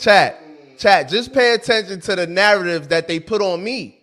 Forget Trump. Looting black If y'all just listen, if y'all listen to what I say and then listen to You what they say after I say it, then you'll you see where the hogging the mic. problem is. You hogging the This man mic. just said, I hate Democrats. Why would I hate Democrats? I don't hate Okay, I'm gonna tell Democrats you or why. I'm gonna Republicans. tell you Why would I but hate anybody? under the same criteria that you say I hate Trump because I speak about Trump. When we ask you why you vote for Trump, you said this issue that is just that. And if it was the Democrat, well, because of Biden, because of Barack, and you always talk about what you don't like about the Democrat, Yes. but you What that always has say, to do with me hating them? okay, with the same thing. I don't hate Trump. I don't like his policy. I don't like nothing about his Okay. policy. You know what I'm saying? And if I had the choice I never to, called you a coon for that. let me say this, let me finish. If I had a choice to pick a candidate, I'm going to pick the best qualified person to run the office. Would Okay, I you had want it a right. business? Oh, let me finish. Would I want a businessman that ran businesses into the ground? Every business he had went bankrupt. Or would I want a person that's lived or her whole career has dealt with public issues diplomatically? She didn't prosecute just Republicans or just Democrats. She she prosecuted anybody that was against the law. Yeah, she sent black women to jail for sending their kids to another zone school and all that. She hid evidence on a black man that was locked up for murder and all that shit too. Go ahead, Noah. All And right, so Donald Trump said that just a comment. the Central Park Six should be put to death. All right, let Noah go. All right, so just to address some of the comments. First, the latest comment. Trump spoke out against Antifa, the white radicals who were burning down buildings and looting at black rallies with the blame falling on the black community. Trump's whole problem with Antifa was that they were participating in the George Floyd protests on the side of the black protesters. Yes, they did loot sometimes and they were racially mixed. They were mostly white people, but racially mixed. But Antifa has always been in support of the black cause and at every protest and at every rally. And the reason Trump designated them a domestic terrorist organization was because he said they were responsible for the George Floyd protests. So I don't know how we're making that pro-black when it was literally anti-black. It was just to stifle the George Floyd protests. What was What was That part. anti-black? That part. Antifa, Main. Antifa. They were not. That They part. were not anti-black. They were not protesting. They were protesting with black people after George Floyd was murdered. That was the point of Antifa, and they were looting. And the comment was saying that black people were being blamed for some of what they did, and that may have been true. And Antifa did have a bunch of races, and some of them did looting or whatever. But it's like to position that whole thing as Trump was doing this for black people is crazy, because Trump literally said that he was doing this because they were participating in the George Floyd protests. and that they were looting during the George Floyd protests. He never even tried to make it seem like he was defending Black people. But some people say that. Some people act like Antifa was just white crazy people. I don't know, but the facts are just that's not how I understand what Antifa was for. But another thing is the other comments about the comments before about Palestine. What Maine said? He said he didn't even give the Blacks that campaigned for his jobs. They were more qualified than the whites that he gave the jobs. Absolutely. Who you talking about, man? I don't think talking about No. What Blacks and what whites he talking about? Both. What Blacks? What black person was more qualified than the white person that you talking about? Look at his cabinet. You got time to look it up. What the hell is that warning? Is that for BJ? 5-minute warning for everybody. Shit. That's for you, BJ. All right, we need to go to the comments. Will, go back to the comments, Will. When Maine Senior was talking about when 10:20 p.m. or 10:31 when they started talking about Israel.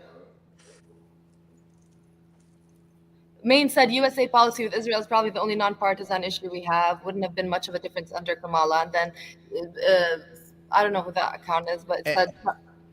And Maine don't like Trump neither, but I get that. Yeah, I can respect that, Maine. I agree with that. It is a nonpartisan issue. But then the other commenter said Trump was the only candidate that said he was going to stop the war in Palestine. That's the only reason I voted for him, because Biden and Kamala supported the Palestinian Wasted vote. Vote. Yeah, there was other third parties that did want to actually end the war in Palestine. Trump did not say he wanted to end the war in Palestine. Trump said ending the war in Palestine does not mean giving Palestine to Israel. That's not ending the war in Palestine. Who is Palestine warring with now? Who is what? Who is Palestine warring with? Just Israel. Palestine got nobody on Israel. Oh, okay. Palestine is not even like Palestine is pretty much half of it is part of Israel and the other half is being taken as we speak. Kamala says she's not going to do anything specifically for Black people. Why would you vote for her? Because she does things. There's certain things about that administration. When we talk about Medicare for all or lowering medical costs, when we talk about overall well-being of certain immigrants, I don't think that. Put it this way, there's things that they have done that ultimately will impact the Black community, even if it's not specified just for us, 100%. Yeah, she sounds just like the. What did Donald Trump do? What they be saying. Donald Trump doing for Black? Yeah, he tell me that. My whole thing is they saying, the economy was great during Trump. But if it was doing so great, why did they have to give us stimulus check? It wasn't doing great. It hasn't been doing COVID. great. Everybody was out of work. But he said that the economy was doing great, and it wasn't. People was out of work. That's the problem. It depends on what type of person you was during that. I know a lot of people that came up during that time. A lot. Yeah, but anybody would come up if you give them some free money, and he didn't. That's not true. Time out. He didn't give the Black people a stimulus check. It was Congress, which was a Democratic Congress, that passed the law. And the only way it got through is that he ensured that with their amendments, they put in some money to build a wall. Okay. So it was the Democrats that gave the people of America stimulus check. Okay. They the one that passed the stimulus package. It wasn't Donald Trump. He was just the letterhead, but he had Congress to hold it up and put the amendments in that he'd get some money to build a wall, which he didn't do. What that comment say, Will? Oh, I got you. Let's go. What was it? I got you. But she did things specifically for the LGBT. Yeah, that's a fact. I got you though. Okay. Both of them. It is Pride Month. Happy Pride Month for y'all. Oh my gosh. God damn. I said happy Pride Month. They told me shut up. I know this is crazy, man. Y'all really treat me like Trump. Wait, I know as many gay people as you do. So I say if it's their month, I'm happy for them. I don't care what they do. Like you say, you don't care about some other shit. I don't care what somebody do in their private life. I don't care what P. Diddy do in his private life. That ain't my business. I'm Go ahead, concerned with Nadia. what I do in mine. I'm concerned if you try to bring that gay stuff into my household because I'm not for that. But if that's what you want to do, hey, y'all do you. Okay, Go ahead, so Nadia. since we Nobody got okay, that. and I'm gonna make sure I fact check this by the end, but because I don't really know the Griot website, but I do remember the Emmett Till Anti-Lynching Act in 2021 was co-sponsored legislation by making lynching a federal hate crime. That's one thing. And then two, also I do remember this opportunity agenda for Black men. Kamala proposed $20,000 in forgivable loans for Black entrepreneurs, improving career pathways for Black men to become teachers and principals, and legalizing recreational marijuana. Small, and then if you go back to the Biden administration, he did a lot of things for small business, but she also takes credit in that as well because she co-signed it. Small business support worked with President Biden to allocate 2.5 billion to small businesses, including undeserved communities, including Black entrepreneurs. Funding for HBCUs, ongoing. Advocated for historic financial investment in historically Black colleges and universities, addressing racial disparities in education and funding. We can laugh at that, but realistically, Trump has tried to take away money from HBCUs. That's a lie. That's a lie. That's a lie. She did. That, yo, you gotta do better, Nadia. That's He's Where? ta- Show me he's where the taking lie at. that's a lie, man. he's Where? taking money. He's taking money away from Harvard as That's well that's as horrible. I don't care about no Harvard. We talking about HBCUs, man. The man passed the bill for HBCUs to get $250 million every year. That Biden and them kept going. He did that his first term. That's a lie. You just sat here and say he tried to take the money away from No, I'm about HBCUs. to find it. No, because I don't. I did Come not on. recall that. Nope. Trump. What's that? What that comment say? I never heard Trump ever say anything bad about Black people in general. Most of the things he's blamed for is false. Donald Trump has a history of doing more for Black causes than Biden, Obama, and Kamala. We're not gonna go back to the rent and the all that. We've established what Trump did to harm Black people. He may have done things for them. I'm not gonna speak on that because there's a lot I don't know, obviously. But in terms of what I do know, I know that he did do a lot of things that were against Black people. But that most of them are in his past. because Okay. I don't ever remember Trump sitting down with those other people, the people who he defamed in the Central Park Six. He never sat down with them people. He never gave a damn, and he still to this day called for the murder of those 6 young boys that did not commit the crime. That spent what 19 years in prison of their life because he had this big microphone talking about they guilty. Stop it. Talking about Okay. a few people he paid off that he's talking about he sat down and talked to, like that weirdo Kanye West. Kanye West is a nut. He used a condom as an outfit. Stop it. Trump proposes funding cut for Howard University after vowing to protect HBCUs. 2 days after President said HBCUs had no reason to fear cuts, White House sought to reduce Howard University's budget by millions of dollars. Donald Trump claims that historically Black colleges and universities won't have to worry about federal funding cuts under his administration, barely lasted days after being proved false.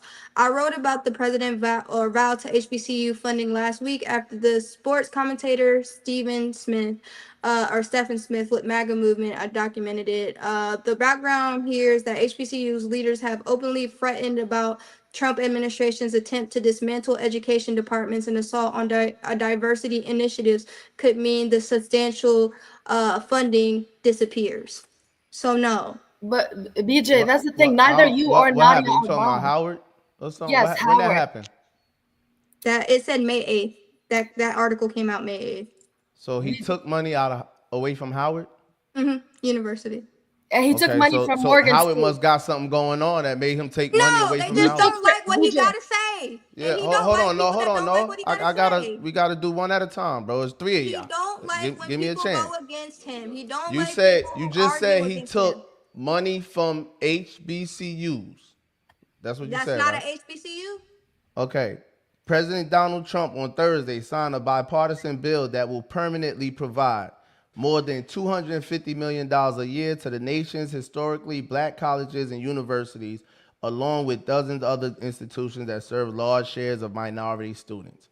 In signing the bill, Trump said historically black schools have never had better champions in the White House. This happened his first term, that Biden and them kept going. So whatever happening now in Howard, I would look it up. I'm gonna look it up later to see why he did it. They probably doing some shit like keeping boys and girls sports, because he's doing that to what's the school? He's doing that to the big schools also, not just HBCUs. Any school that's not, he did it to Harvard, I guess. Any school that's keeping boys playing in girls sports, he's taking the federal funding away, and I agree with that.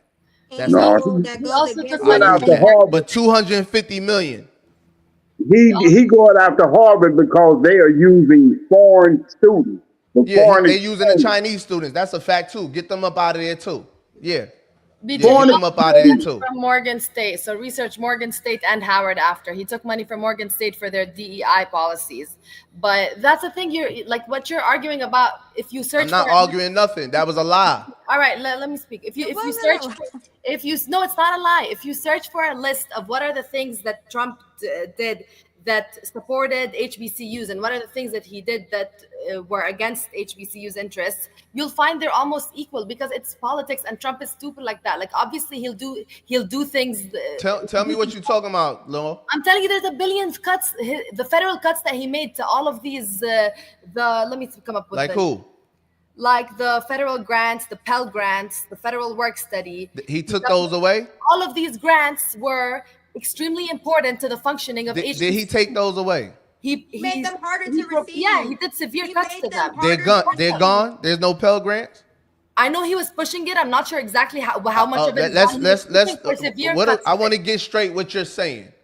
Is he pushing it, or did he take it away? Which one? Congress is resisting his push. Congress has not voted to allow that, but he continues to consistently push for cuts in these federal grants that are lifelines for HBCUs.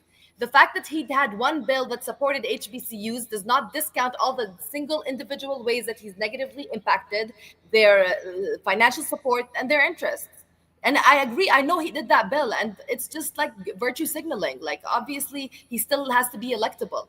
Like we can't even assess. Oh, he's either. I just want to know what he took away. All right, what he took away. You're saying what he's 15 proposing. million from Morgan State. 15 million from Morgan State for DEI policies.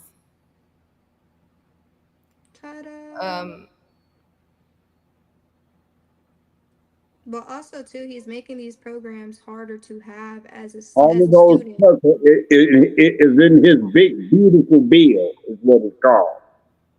All those programs that support promoters of LGBT. He also took away Howard University's hospital funding. He has a 2026 BJ. He has a 2026 FY budget, which proposed reverting a one-time 65 million hospital construction payment that was made to Howard University. So go figure out what Howard did to deserve that.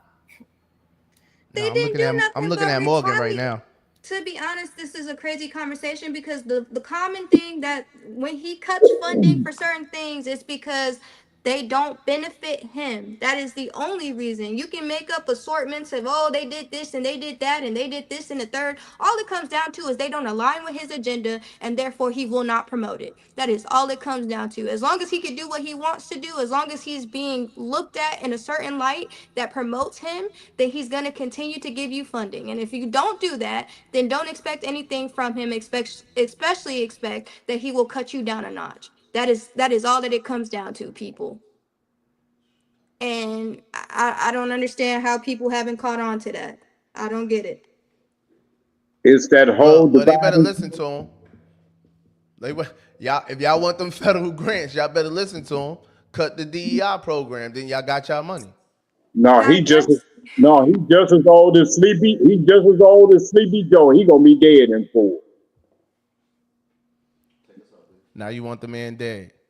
Go ahead, man. Give me a closing argument, man. I want him in jail with P. Diddy. Give me a closing argument, Nadia. We out. Man, I was gonna say something real messed up. Fuck that man. And honestly, Go to hell. And if you voted for him, I hope you do better next time because that shit was not right. But anyway, that is my closing argument. I don't have to say no more. Educate yourself, people. Bye. All right, y'all.